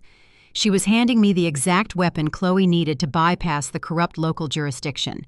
She was explicitly directing me to transmit funds internationally, confirming her intent to launder the extortion money through offshore channels. "I will initiate the wire transfer from my laptop as soon as I get home," I promised, looking up at her with wide, grateful eyes. "Thank you, Brenda. Thank you for giving me a second chance." Brenda smiled, a cold, predatory expression that lacked a single ounce of genuine mercy. "Do not thank me yet," Valerie Brenda warned, leaning casually against her heavy oak door. "Make sure the money clears. If I do not see the confirmation by 4 o'clock this afternoon, you can pack your bags. I will watch the county auction your house for pennies tomorrow morning." She closed the door in my face, the heavy brass latch clicking decisively. I turned away from the sprawling mansion and walked slowly down the brick path toward my car. My posture remained slumped, playing the defeated resident for any security cameras she might be monitoring. I climbed into the driver's seat, closed the door, and locked it. The moment I was shielded from view, the terrified, exhausted facade vanished completely. My spine straightened. My breathing slowed to a calm, steady rhythm. I pulled the hidden recording device from the clasp of my handbag, verifying the solid green light indicating a successful continuous audio capture. I held the piece of stationery with the Cayman Islands routing number up to the sunlight filtering through my windshield. Brenda thought she had just executed the perfect extortion, leveraging her corrupt municipal power to steal my money while secretly planning to steal my house anyway. She believed she had outsmarted a lawyer. She had no idea she had just swallowed a federal hook. I started the engine, shifting the car into gear. I did not drive toward a bank. I drove directly back to my flooded home, where a federal prosecutor was waiting to trace the wire transfer and initiate the immediate catastrophic destruction of Brenda's criminal empire. The bait was taken. Now we were going to spring the trap. I pushed through the front door of my home, the lingering smell of damp wood serving as a sharp reminder of why this execution was necessary. Julian and Chloe were standing near the kitchen island, tracking a complex map of financial routing nodes on the federal terminal. I set my handbag down and retrieved the recording device, handing it directly to Chloe. She took the bait, I announced, dropping the heavy cardstock stationery onto the marble counter. $150,000. She explicitly demanded I route the funds to this specific offshore destination to halt the foreclosure. Chloe plugged the recording device into her secure laptop. She quickly extracted the audio file, verifying the crisp, undeniable capture of Brenda's extortion demand. She then picked up the stationery, her eyes scanning the printed numbers. A high-privacy banking syndicate in the Cayman Islands. Chloe noted a cold smile touching her lips. "Excellent. This specific institution is currently under heavy surveillance by the Financial Crimes Enforcement Network. By directing you to wire funds to this exact routing node, she isn't just committing extortion. She is actively engaging in international money laundering. She pulled up a secure federal banking interface, bypassing the standard consumer portals. We need to initiate the transfer immediately. The moment this transaction clears the international threshold, the FBI gains unilateral authority to seize her assets under the Racketeer-Influenced and Corrupt Organizations Act. I opened my personal banking application on my tablet. I did not flinch as I entered the massive sum. $150,000 was a significant amount of liquid capital, but Julian and I viewed it as an operational expense required to dismantle a criminal enterprise threatening a multi-million-dollar real estate investment. I input the offshore routing sequence, verifying the SWIFT code twice. "Ready?" I asked, my finger hovering over the authorization button. "Send it," Chloe commanded, her eyes locked on the federal tracking monitor. I pressed confirm.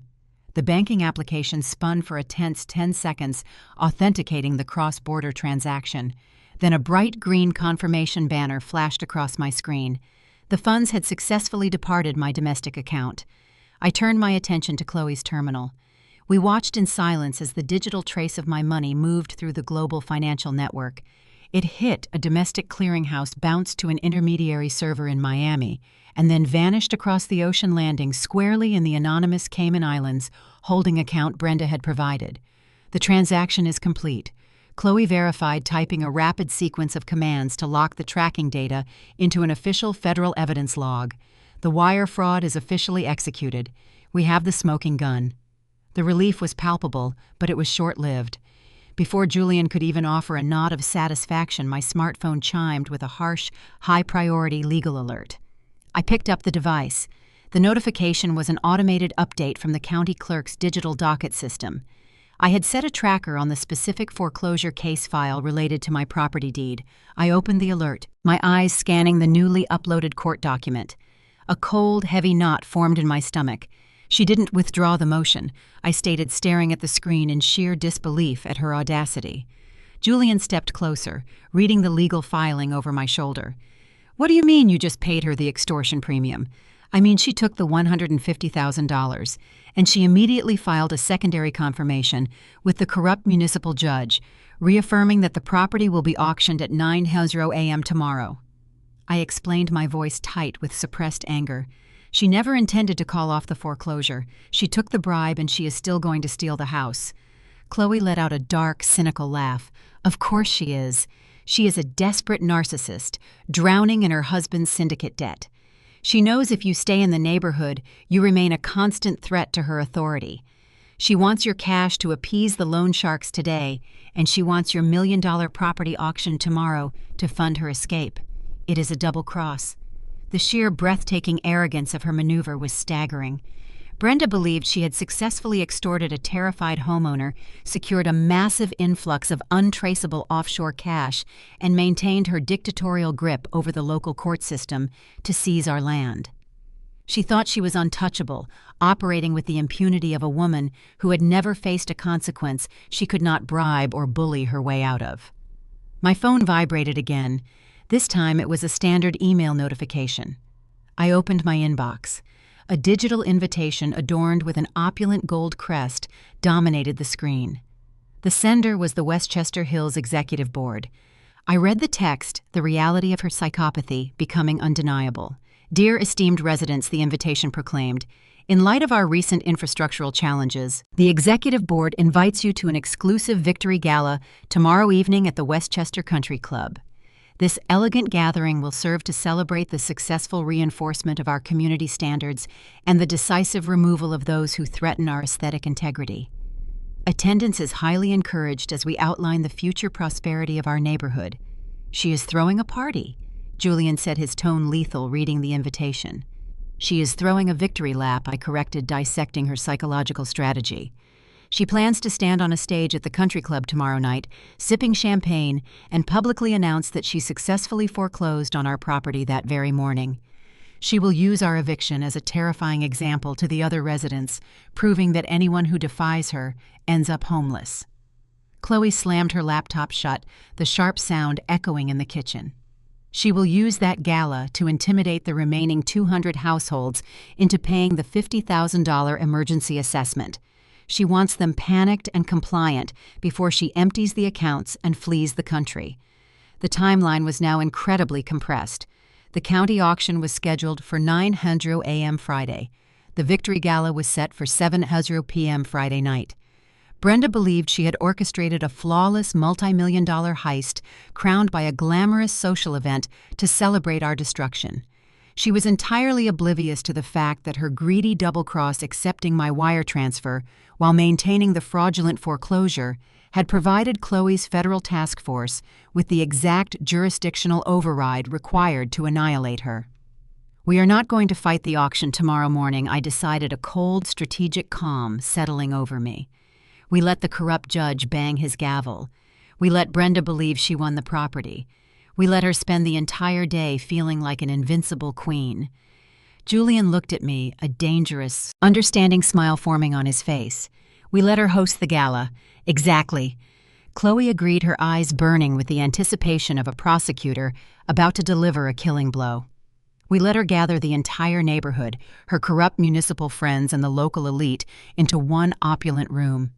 She wants an audience to witness her ultimate triumph. We will give her an audience to witness her absolute federal destruction. We had less than 24 hours to finalize the warrants, trace the offshore syndicate networks, and prepare the tactical raid.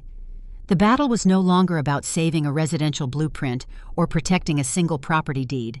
It was about executing a highly publicized, inescapable trap that would permanently dismantle a criminal enterprise masquerading as a homeowners association. The transition from my flooded suburban dining room to the sterile, high-security environment of the federal prosecutor's office required a mental gear shift. Chloe drove us into the city, navigating the evening traffic with aggressive precision. Julian and I followed her through the heavy, reinforced glass doors of the federal building, bypassing the standard security checkpoints using her expedited clearance protocols. We entered a dimly lit, climate-controlled operations center.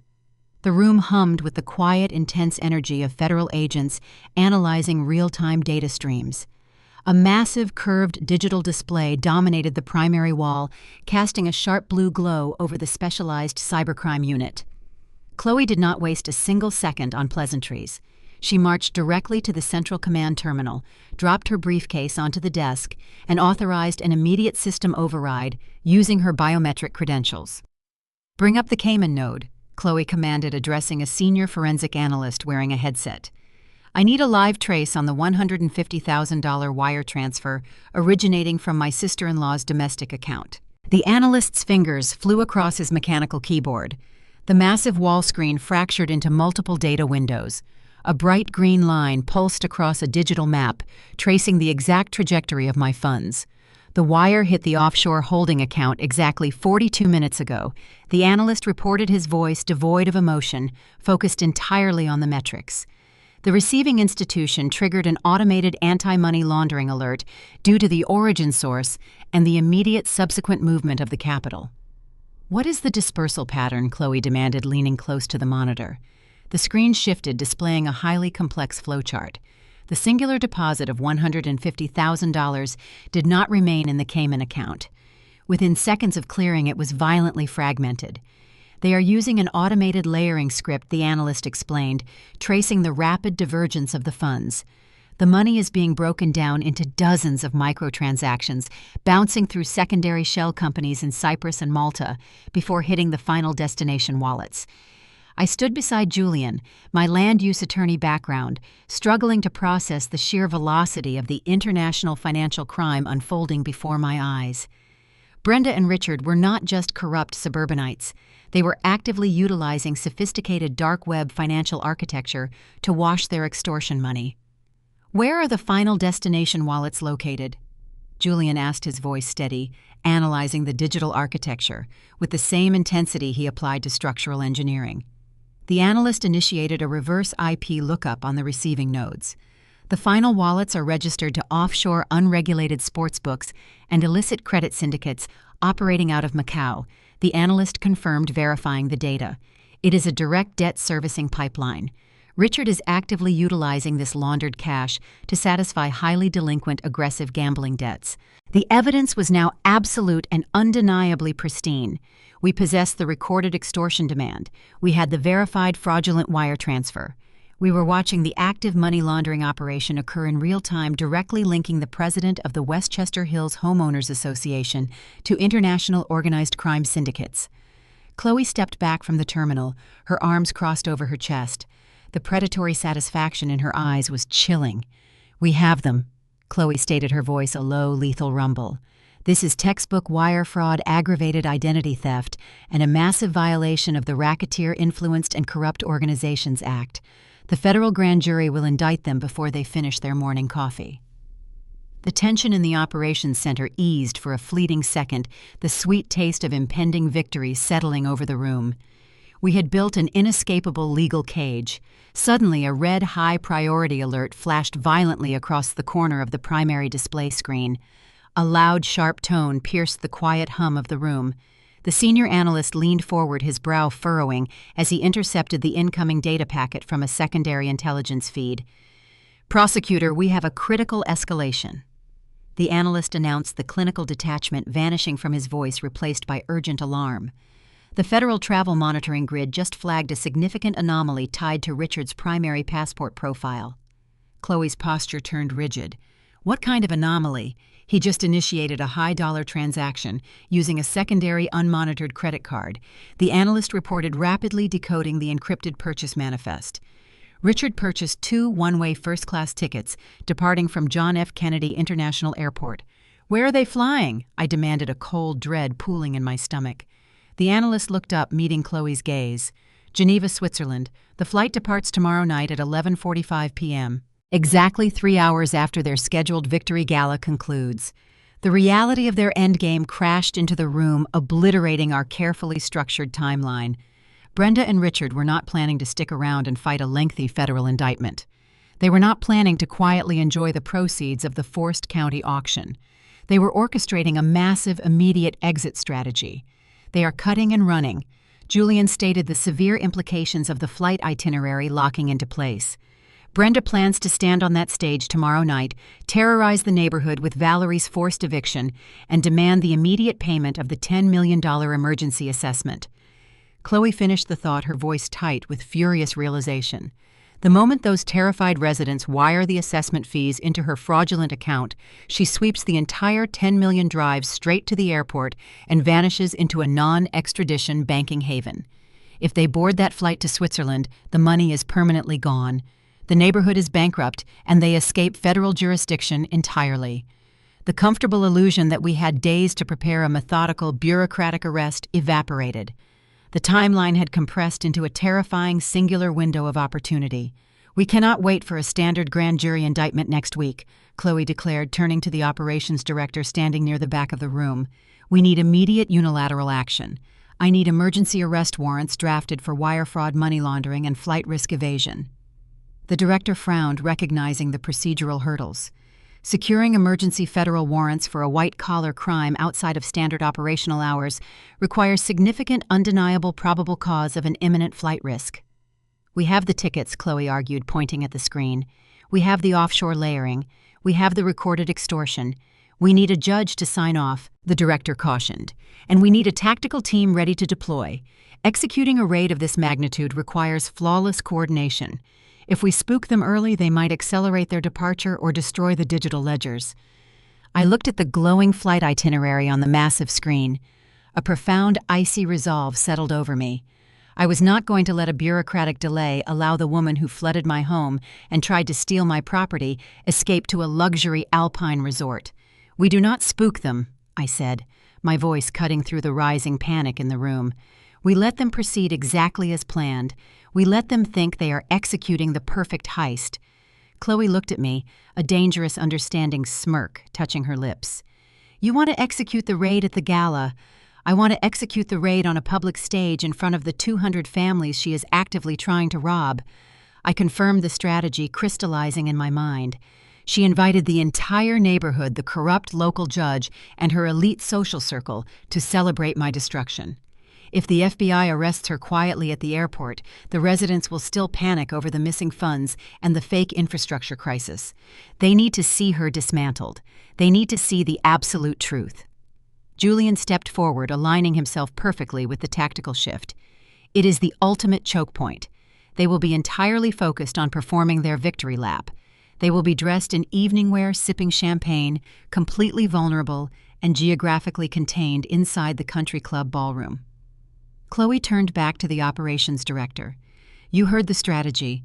I will personally wake up a federal judge to sign the emergency warrants, mobilize the tactical entry teams. We hit the Westchester Country Club tomorrow night at 8:00 p.m. We lock down the perimeter, freeze the offshore accounts simultaneously, and execute a public undeniable takedown. The operations center erupted into a flurry of aggressive, highly coordinated activity.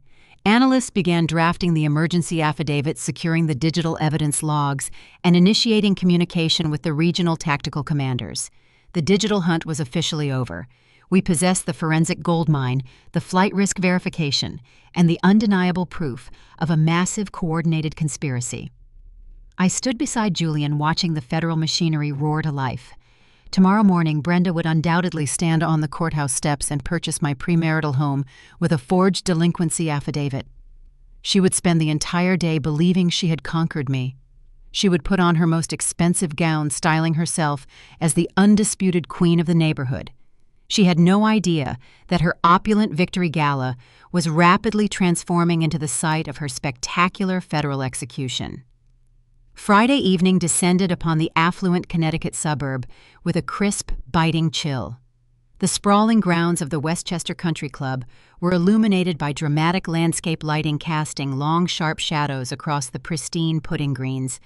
A line of luxury vehicles stretched from the wrought iron gates to the valet stand, delivering the local elite into the heart of Brenda's grand fabricated triumph. Inside the main ballroom, the atmosphere was a toxic blend of orchestrated elegance and palpable underlying anxiety. Crystal chandeliers bathed the room in a warm golden glow. Waiters in crisp white uniforms circulated silently, balancing silver trays laden with expensive champagne and delicate hors d'oeuvres. 200 residents of the Westchester Hills Homeowners Association stood clustered near the lavish buffet stations. They wore tailored suits and designer evening gowns, but their posture betrayed a deep, gnawing terror. They were present not to celebrate, but to comply. They were terrified hostages attending a ransom exchange, desperate to appease the woman who held the power to arbitrarily seize their homes. Brenda held court near the elevated stage at the far end of the ballroom. She wore an ostentatious floor-length emerald green gown, a heavy diamond necklace resting against her collarbone. She was the absolute picture of a triumphant, unchallenged monarch. She laughed loudly at a joke made by the corrupt municipal judge, her hand resting comfortably on his arm, solidifying her public display of untouchable local influence. Richard stood nearby, nursing a glass of scotch, his eyes darting occasionally toward the exit. He was performing his role as the supportive husband, though his mind was undoubtedly fixated on the 2 first-class boarding passes burning a hole in his breast pocket. From our vantage point in the dimly lit staging corridor just outside the main ballroom, I observed the grotesque spectacle through a narrow gap in the heavy oak double doors. We did not arrive wearing the defeated, anxious expressions Brenda expected. We arrived armored for a corporate slaughter. The concept of stealth wealth is the deliberate avoidance of flashy, recognizable designer logos in favor of impeccable bespoke tailoring and incredibly rare, luxurious fabrics.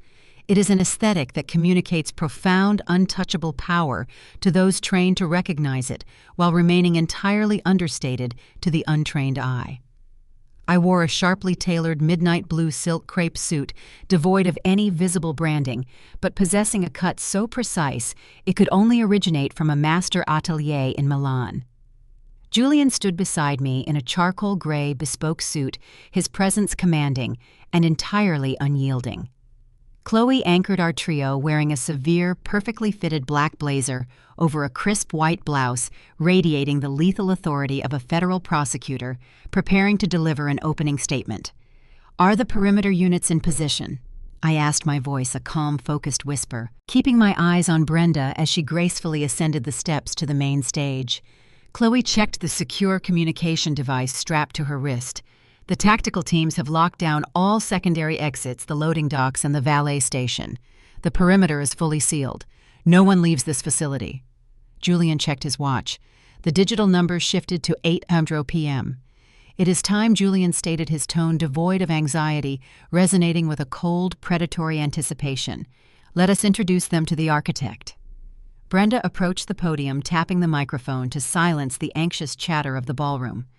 The crowd immediately complied, turning their attention toward the stage with the rigid obedience of terrified subjects.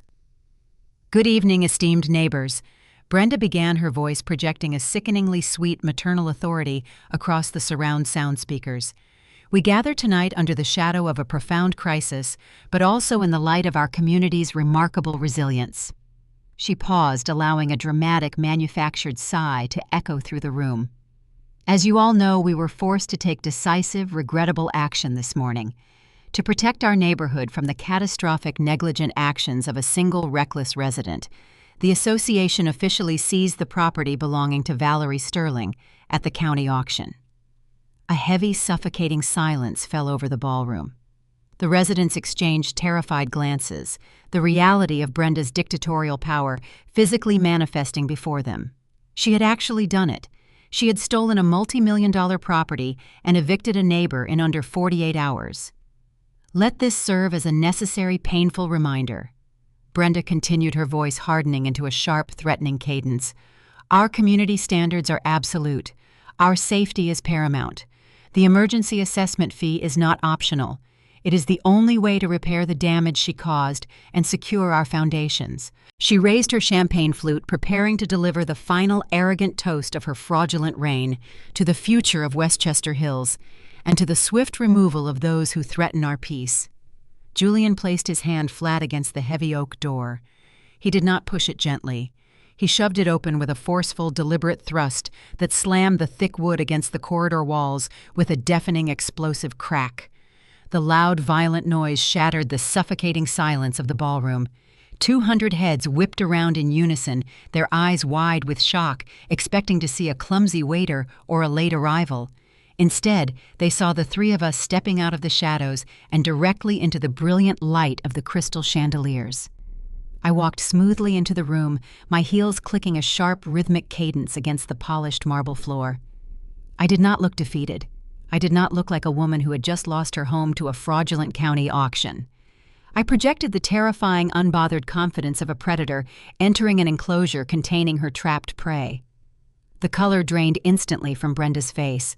The triumphant, arrogant smirk fractured, replaced by a sudden, jarring expression of profound confusion and rising panic. She lowered her champagne flute, her knuckles turning stark white as she gripped the podium. Richard spilled a noticeable amount of scotch onto his expensive trousers, his eyes darting frantically between me and the exit doors, his survival instinct screaming that a massive, uncalculated variable had just breached their perimeter. "What is the meaning of this?" Brenda shrieked into the microphone, her voice losing its polished veneer, cracking with shrill, unhinged indignation. She pointed a trembling, manicured finger directly at me. "You have no right to be here. You are not a resident of this community anymore. Security, remove these trespassers immediately." 3 burly men in dark suits, the private security detail Brenda had hired to enforce compliance, immediately detached themselves from the walls and moved aggressively toward us. They reached out, intending to physically grab my arms and drag me back out the doors. Before the first guard could even make contact, Julian stepped smoothly in front of me, establishing an impenetrable physical barrier. Julian did not adopt a defensive, combative stance. He simply stood tall, projecting a quiet, overwhelming aura of absolute authority.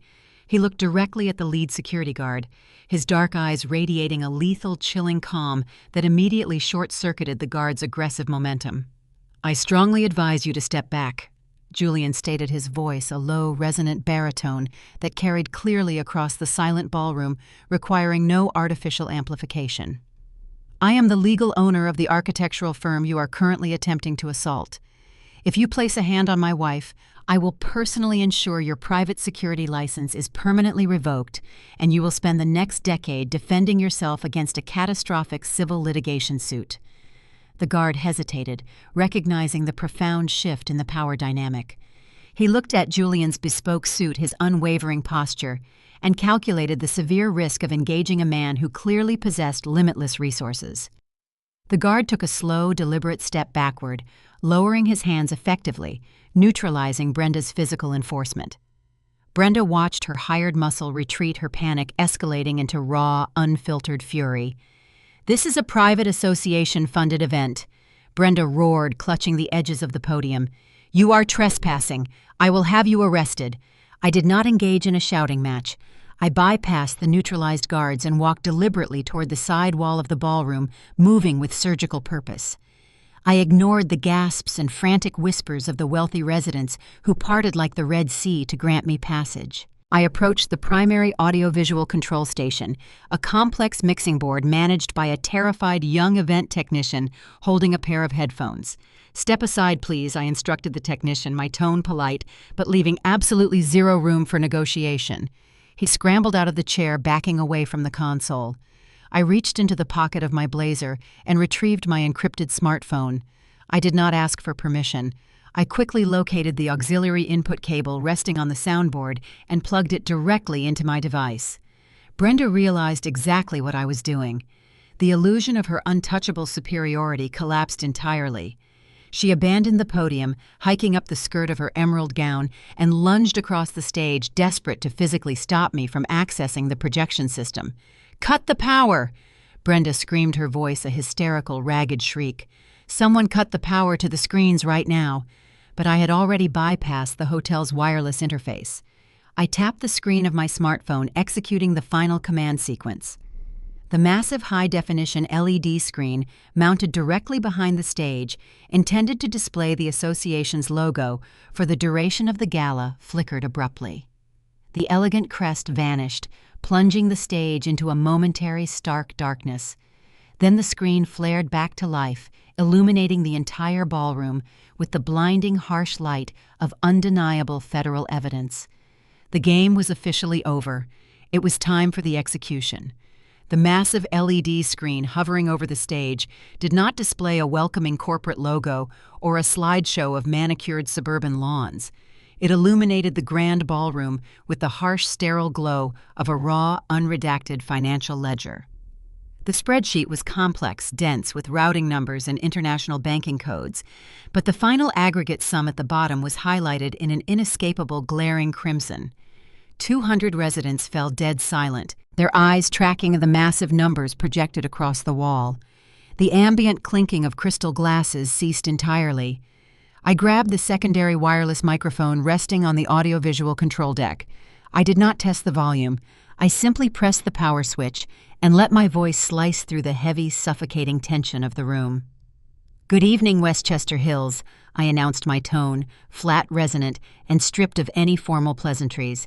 "You were invited here tonight to celebrate the successful reinforcement of your community standards. You were told that my property was seized to pay for a catastrophic infrastructure repair." I paced slowly away from the control deck, moving toward the center of the ballroom floor, ensuring every person in the room could see the absolute conviction in my posture. But as you look at the screen behind your esteemed president, I continued, pointing directly at the glowing ledger. "You will notice that the Emergency Municipal Repair Trust account you were instructed to wire your $50,000 assessments into does not exist. That routing number belongs to an anonymous holding account in the Cayman Islands." A low, dangerous murmur rippled through the affluent crowd. The residents were highly educated executives, doctors, and financial managers. They recognized the structure of an offshore banking node immediately. Brenda scrambled back to the podium, frantically slapping her hand against the microphone to assert dominance. "This is a fabrication!" She shrieked, her voice cracking with pure, unadulterated panic. She hacked the system. "These are doctored files. Security shut down the projector immediately." The security guards remained plastered against the walls, completely unwilling to intervene. I tapped the screen of my smartphone, executing the next sequence in my presentation. The massive display shifted, pulling up a highly classified internal audit of the Homeowners Association Reserve Fund. "Let us look at the community treasury," I instructed the crowd, my voice echoing relentlessly over the speakers. "The fund you all pay thousands of dollars into annually to ensure the stability of this neighborhood. According to the federal tax filings matching this ledger, the reserve account contains exactly $0. The murmur escalated into a sharp collective gasp of outrage. Several residents pushed forward, straining to read the specific line items detailing the drained accounts. "Where did the money go?" I asked rhetorically, locking eyes with Brenda, who was visibly shaking on the stage. I swiped my phone screen again. The projection transitioned to a series of high-resolution photographs and digital receipts. The images displayed exorbitant luxury purchases, vintage designer handbags, first-class international travel itineraries, and receipts for a private cosmetic surgical suite in Beverly Hills. Your president systematically drained the multi-million-dollar reserve fund to finance a lifestyle she could not afford on her husband's legitimate salary, I stated, laying bare the grotesque reality of her embezzlement. But luxury shopping was merely a symptom of a much larger fatal disease. I triggered the next slide. The screen flashed, displaying the intricate offshore layering flowchart Chloe had compiled at the Federal Operations Center. It mapped the exact trajectory of the stolen funds from the domestic shell company, Horizon Holdings Management, directly into the receiving accounts of unregulated international sportsbooks located in Macau. The disease is a $3 million gambling debt owed to an offshore organized crime syndicate, I declared, shifting my gaze to Richard, who was standing paralyzed near the buffet table. Your husband Richard utilized a corporate shell entity to wash the stolen community funds, desperately trying to pay off loan sharks before they arrived at your front door. The crowd erupted. The carefully maintained facade of suburban decorum shattered entirely. The residents turned on Brenda and Richard with feral, unbridled fury. "You stole our money to pay off the mafia," a prominent local surgeon yelled, slamming his champagne flute down onto a cocktail table so hard the stem snapped. "You cut the water main to fake a disaster," another homeowner shouted, the terrifying realization dawning on him. "You were going to steal $10 million from us tonight and run." Brenda lost her mind. The psychological pressure of her absolute public exposure broke her fragile, narcissistic framework. She slapped her hands against the podium spittle flying from her lips as she screamed into her microphone, "It is fake. It is a deep fake. She is an artificial intelligence expert trying to ruin me because I rejected her ugly house. Do not listen to her. You are all sheep. I built this neighborhood. I made your property values skyrocket. You owe me everything." She was thrashing wildly, her emerald gown catching on the microphone stand, tearing a long, ragged seam down the side. Richard, however, did not attempt to deny the allegations. He knew the offshore routing numbers displayed on the screen were accurate. He recognized the specific gambling syndicate accounts. He realized he was trapped in a room with 200 furious victims and a woman broadcasting his federal crimes in high definition. His survival instincts overrode any rational thought. The panic consumed him, triggering a violent, desperate fight or flight response. He lunged toward a decorative display near the buffet, grabbing a heavy, solid steel golf club that was part of a country club centerpiece. He gripped the metal shaft with both hands, his face contorted into an ugly, flushed mask of pure homicidal rage. "You ruined my life," Richard roared, his voice tearing through the chaotic noise of the ballroom. He charged directly across the marble floor, raising the heavy steel club high above his head, aiming a lethal, crushing blow directly at my skull. I did not flinch. I did not step back. I stood my ground, my eyes locked on his frantic charging form. Before Richard could close the final 5 feet, a blur of dark fabric intercepted his path with blinding, terrifying velocity. Chloe moved faster than a human being should be able to move in a tailored business suit. She did not yell a warning. She did not attempt to disarm him verbally. She stepped smoothly into his trajectory, pivoting her hips to generate maximum kinetic force. She launched a devastating, perfectly executed lateral kick directly into Richard's right knee joint. The heavy, sickening crack of cartilage and bone snapping echoed sharply through the ballroom, cutting through the screams of the crowd. Richard let out a high-pitched, agonizing shriek. The steel golf club flew from his grasp, clattering harmlessly across the marble floor. His leg buckled, entirely bending at a horrific, unnatural angle. He collapsed violently onto the hard surface, clutching his ruined knee, sobbing uncontrollably as the pain radiated through his nervous system. The entire ballroom froze, stunned into absolute silence by the brutal clinical efficiency of the takedown. Chloe stood over the writhing, sobbing man. She did not check if he was breathing. She did not offer medical assistance. She reached slowly inside the breast pocket of her black blazer. She withdrew a heavy leather wallet, flipping it open with a sharp snap of her wrist. A polished gold federal shield gleamed brightly under the crystal chandeliers. She held it high, ensuring the terrified crowd and the hysterical woman on the stage saw it clearly. Federal Prosecutor, United States Department of Justice. Chloe announced her resonant baritone, dropping the temperature of the room to absolute zero. She looked down at Richard, then shifted her cold, predatory gaze to Brenda, who was standing frozen behind the podium, her mouth hanging open in sheer terror. "You are both under arrest for multiple violations of the Racketeer Influenced and Corrupt Organizations Act, wire fraud and grand larceny," Chloe stated, articulating each charge with lethal precision. "And you, Richard, can add assaulting a federal officer to your indictment." The trap had officially snapped shut. The execution was complete. The federal cavalry was already waiting outside the doors. The oppressive silence inside the ballroom shattered as the wail of high-frequency sirens pierced the heavy oak doors. It was not the familiar rhythmic pulse of local police cruisers. This sound possessed a sharp mechanical aggression, the distinctive sonic footprint of federal tactical response vehicles descending upon a high-value target. Through the massive floor-to-ceiling windows, facing the manicured golf course, a chaotic storm of red and blue strobes violently illuminated the night. Dozens of heavily armored sports utility vehicles skidded onto the pristine lawns, their tires tearing through the expensive turf to form an impenetrable blockade around the country club perimeter. The heavy brass handles of the main ballroom entrance were yanked downward simultaneously. The double doors flew open, crashing loudly against the interior walls. A tidal wave of armed agents stormed into the opulent space.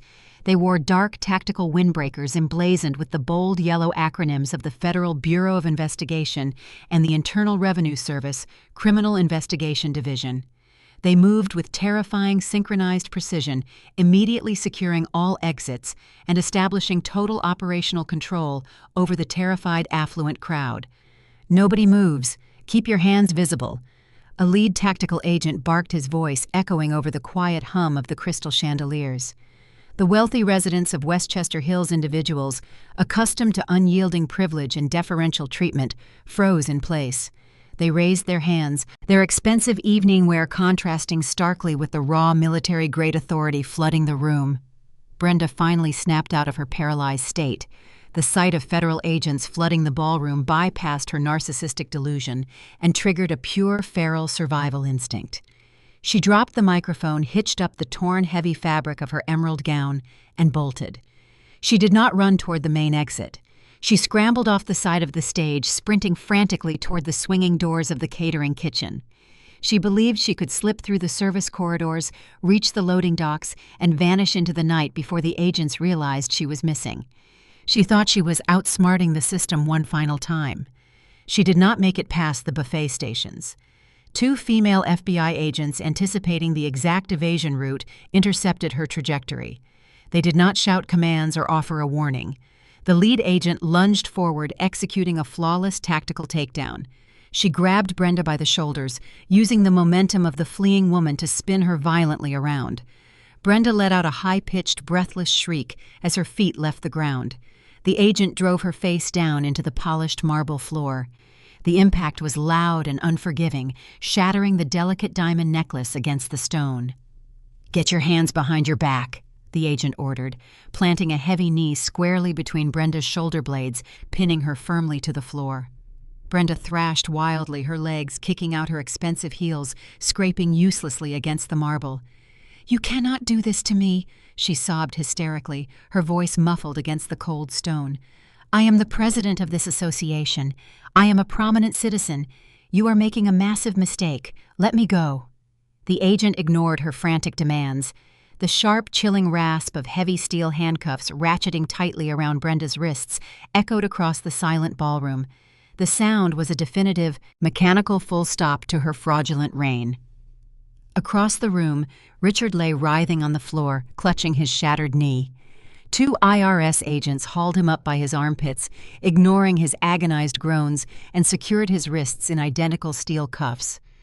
Chloe walked slowly across the ballroom, her federal badge gleaming under the lights. She stopped a few feet away from where Brenda lay pinned to the marble, her ruined gown bunched up around her waist, mascara streaking down her face. Brenda and Richard Chloe announced her resonant voice, cutting through the ambient noise of the secure perimeter. You are both under federal arrest. The grand jury has indicted you on 22 separate counts.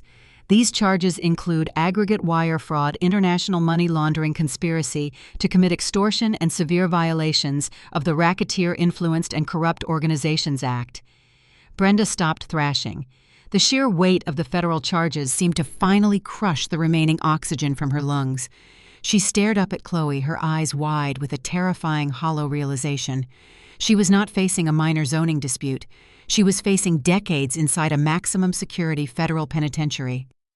I stepped out from behind the audio-visual control station, adjusting the cuffs of my midnight blue blazer. I walked deliberately across the room, my heels clicking a slow, predatory rhythm until I stood directly over Brenda. I looked down at the woman who had terrorized my construction site, bribed municipal officials, and attempted to steal my multi-million-dollar property using a corrupt judge. She had expected me to beg for mercy on her doorstep. Now she was sobbing at my feet, her entire life dismantled by the digital evidence she had carelessly provided. "Valerie, please." Brenda choked out her voice, a desperate, pathetic rasp. "Please tell them. Tell them I will give the money back. I will reverse the assessment. I will let you build your house. Just tell them to let me go. I will lose everything. I will lose my home." I stared at her, feeling a profound glacial detachment. The time for negotiations had expired the moment she sent that extortion email. "You already lost your home, Brenda." I stated, my voice eerily calm, delivering the final devastating reality she had failed to calculate. Brenda blinked, fresh tears spilling over her cheeks, her mind struggling to process my words. "What are you talking about?" "My house is fully paid off. It is in my name. The government cannot seize it before a trial." I crouched down, bringing my face level with hers, ensuring she heard every single syllable of her absolute ruin. "When your husband was desperately trying to satisfy his offshore gambling syndicate. 3 months ago, he needed an immediate influx of liquid capital," I explained, detailing the financial trap we had uncovered during our deep dive into the county clerk records. "He bypassed the traditional banking sector. He sought out a private, high-interest, hard money loan from an anonymous real estate trust." Richard groaned from across the room, realizing exactly what I was about to reveal. He had kept this secret from his wife, hoping to win back the money before she ever found out. To secure that loan, I continued, keeping my eyes locked on Brenda's horrified face. "Richard secretly leveraged the only clean asset you possessed. He forged your signature on a quitclaim deed and used your pristine multi-million-dollar faux colonial estate as the primary collateral for a $3 million loan." Brenda gasped, her head whipping around to stare at Richard. "You mortgaged my house!" she shrieked, her voice cracking with pure, unadulterated hatred. "You gave my house to loan sharks." I stood back up, smoothing the fabric of my trousers. "He did not give it to loan sharks, Brenda. He gave it to a private holding company named Sterling Vanguard Trust." The name hung in the air, heavily loaded with meaning. Brenda's eyes darted back to me, the confusion rapidly morphing into a terrifying, inescapable understanding.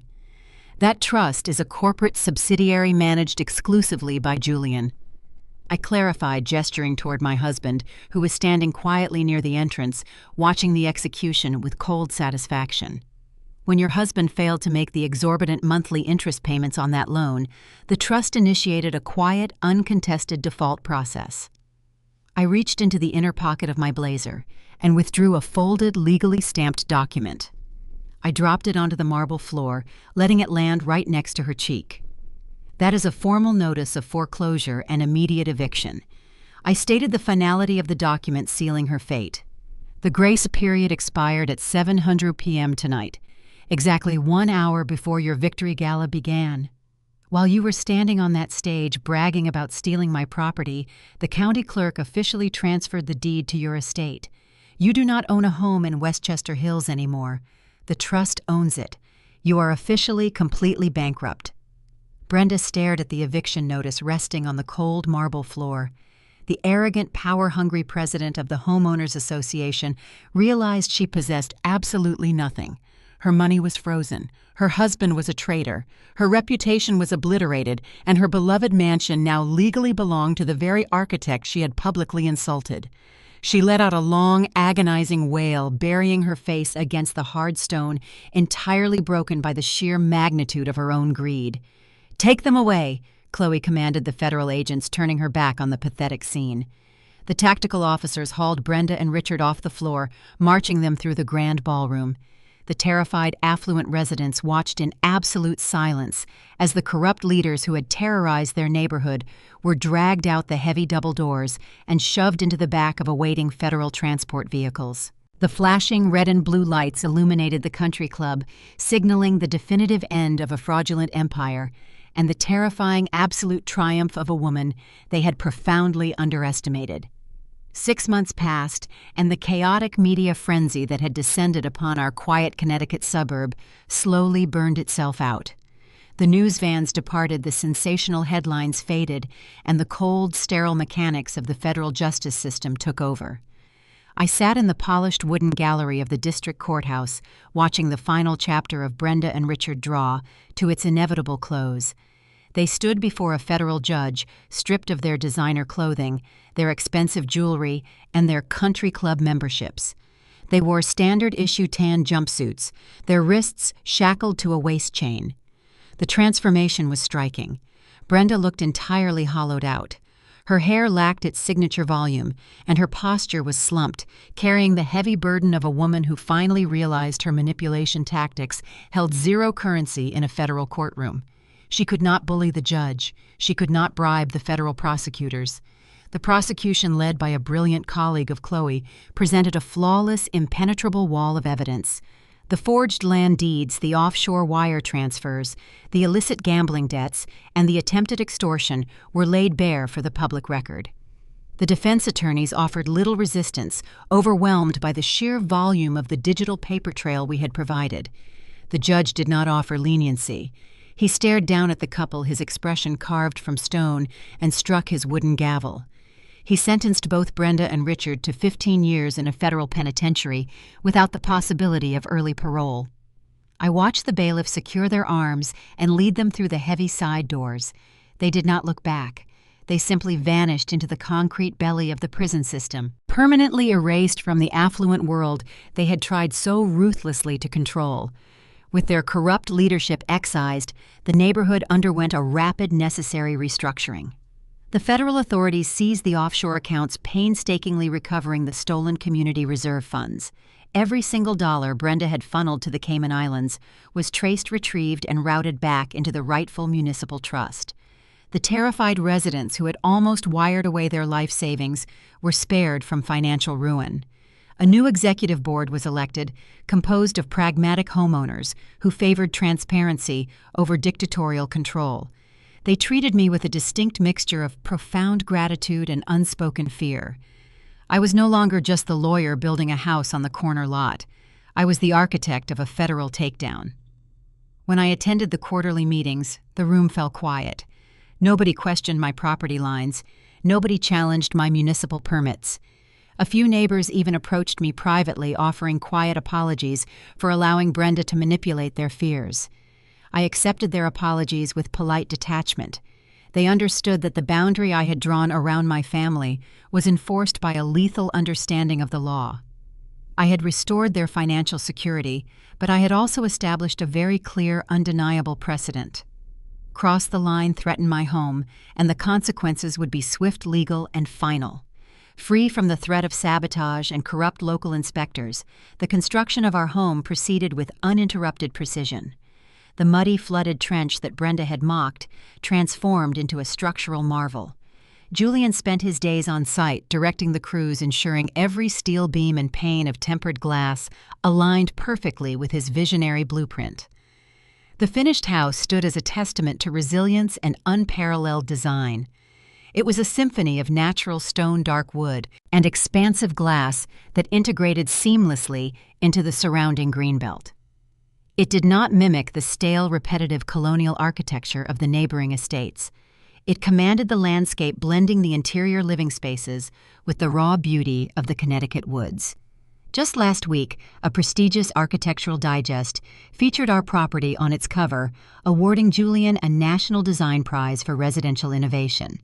The article praised the very sightlines and structural flow that Brenda had attempted to tear up on a public stage. Every time I pulled into our wide driveway, I felt a deep, resonant pride. We had not just built a shelter, we had forged a monument to our victory, constructed on the exact soil our enemies had tried to steal.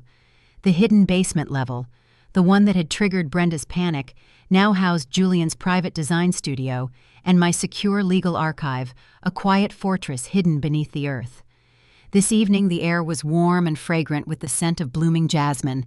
We hosted an intimate gathering on our sprawling back patio overlooking the dense, quiet woods. There were no caterers, no string quartets, and no fake performative smiles. It was just the three of us. Julian stood by the outdoor custom grill, expertly searing thick cuts of prime steak, the rich aroma drifting across the stone pavers. Chloe sat across from me at the teak dining table, her federal badge tucked safely away, replaced by the relaxed demeanor of a woman enjoying a hard-earned weekend. We held crystal glasses filled with a bold, dark red wine. The setting sun painted the sky in brilliant strokes of amber and violet, casting a warm golden glow over the sleek angles of the house. We clinked our glasses together. It was a quiet, understated toast to survival strategy and the unbreakable bond forged in the crucible of a federal conflict. The toxic neighbors were gone. The superficial elitism of the homeowners association had been neutralized. We were left with nothing but peace and the unyielding strength of our chosen circle. I leaned back in my chair, watching the sunset reflect off the massive glass panels of my home. My journey over the past year had taught me a fundamental truth about dealing with predatory individuals. Society often conditions us to believe that maintaining the peace requires compromise, that we should shrink ourselves to accommodate the fragile egos of those who demand unearned authority. But peace built on submission is just a prolonged surrender. When arrogant people try to destroy your boundaries, when they attempt to steal your peace or your property to feed their own insatiable insecurities, you do not cry, you do not beg for mercy, and you certainly do not compromise. You remain perfectly silent. You step back, you analyze their vulnerabilities, and you sharpen the law into a lethal sword. You build an airtight trap using their own arrogance as the bait, and you let their unchecked greed dig the very grave that buries them forever. I built my sanctuary on the ashes of their deceit, and I will never apologize for protecting my kingdom.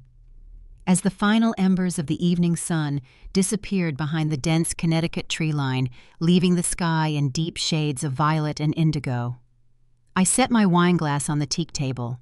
The air grew crisp, yet the warmth radiating from our home kept the chill at bay. Looking back at the chaotic warfare of the past year, surviving a hostile takeover of my own life crystallized my perspective.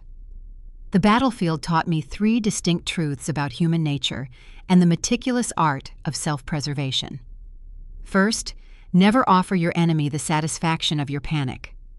Predators who operate on intimidation, the ones who throw fake legal orders or rally angry mobs, sustain themselves entirely on your emotional reaction. They crave your tears because it validates their illusion of control. The second you lock your emotions away and replace fear with clinical observation, you strip them of their primary weapon. Silence is not submission. Silence is simply the sound of an ambush being meticulously assembled in the dark. Second true power does not reside in loud voices or neighborhood titles. Power resides in the fine print. Corrupt individuals will use arbitrary rules and fabricated bylaws to make you feel small, assuming you will comply out of sheer social pressure. But real leverage is forged in federal statutes, financial audits, and verified data. You must master the very systems your adversaries think they can manipulate. When you understand the architecture of the law better than the people trying to exploit it, their threats become nothing more than useless noise. You construct an inescapable cage using the exact same legal framework they tried to weaponize against you. Finally, the most effective way to eliminate a greedy adversary is to step back and let their own gluttony do the heavy lifting. Never interrupt an enemy who is eagerly digging their own grave. When they demand a bribe, let them take the cash. When they attempt to steal, give them enough rope to feel victorious. Narcissism creates a fatal blind spot. Their unchecked desire for more wealth, more status, and more control prevents them from seeing the tripwires you lay at their feet. You do not always need to push them off the ledge. Sometimes you just need to pave a golden road that leads directly over the cliff. You hold the absolute right to defend your sanctuary without an ounce of guilt. Do not shrink yourself to accommodate the fragile egos of those who wish to rule over you. Stand your ground, sharpen your mind, and let the consequences of their actions strike with unyielding force. If you found satisfaction in watching a corrupt tyrant fall from grace, and if you understand the value of striking back with flawless precision, share your own experiences in the comments below. Hit the like button and be sure to subscribe to Rabbit Revenge for more stories of ultimate justice. Never let anyone convince you to surrender your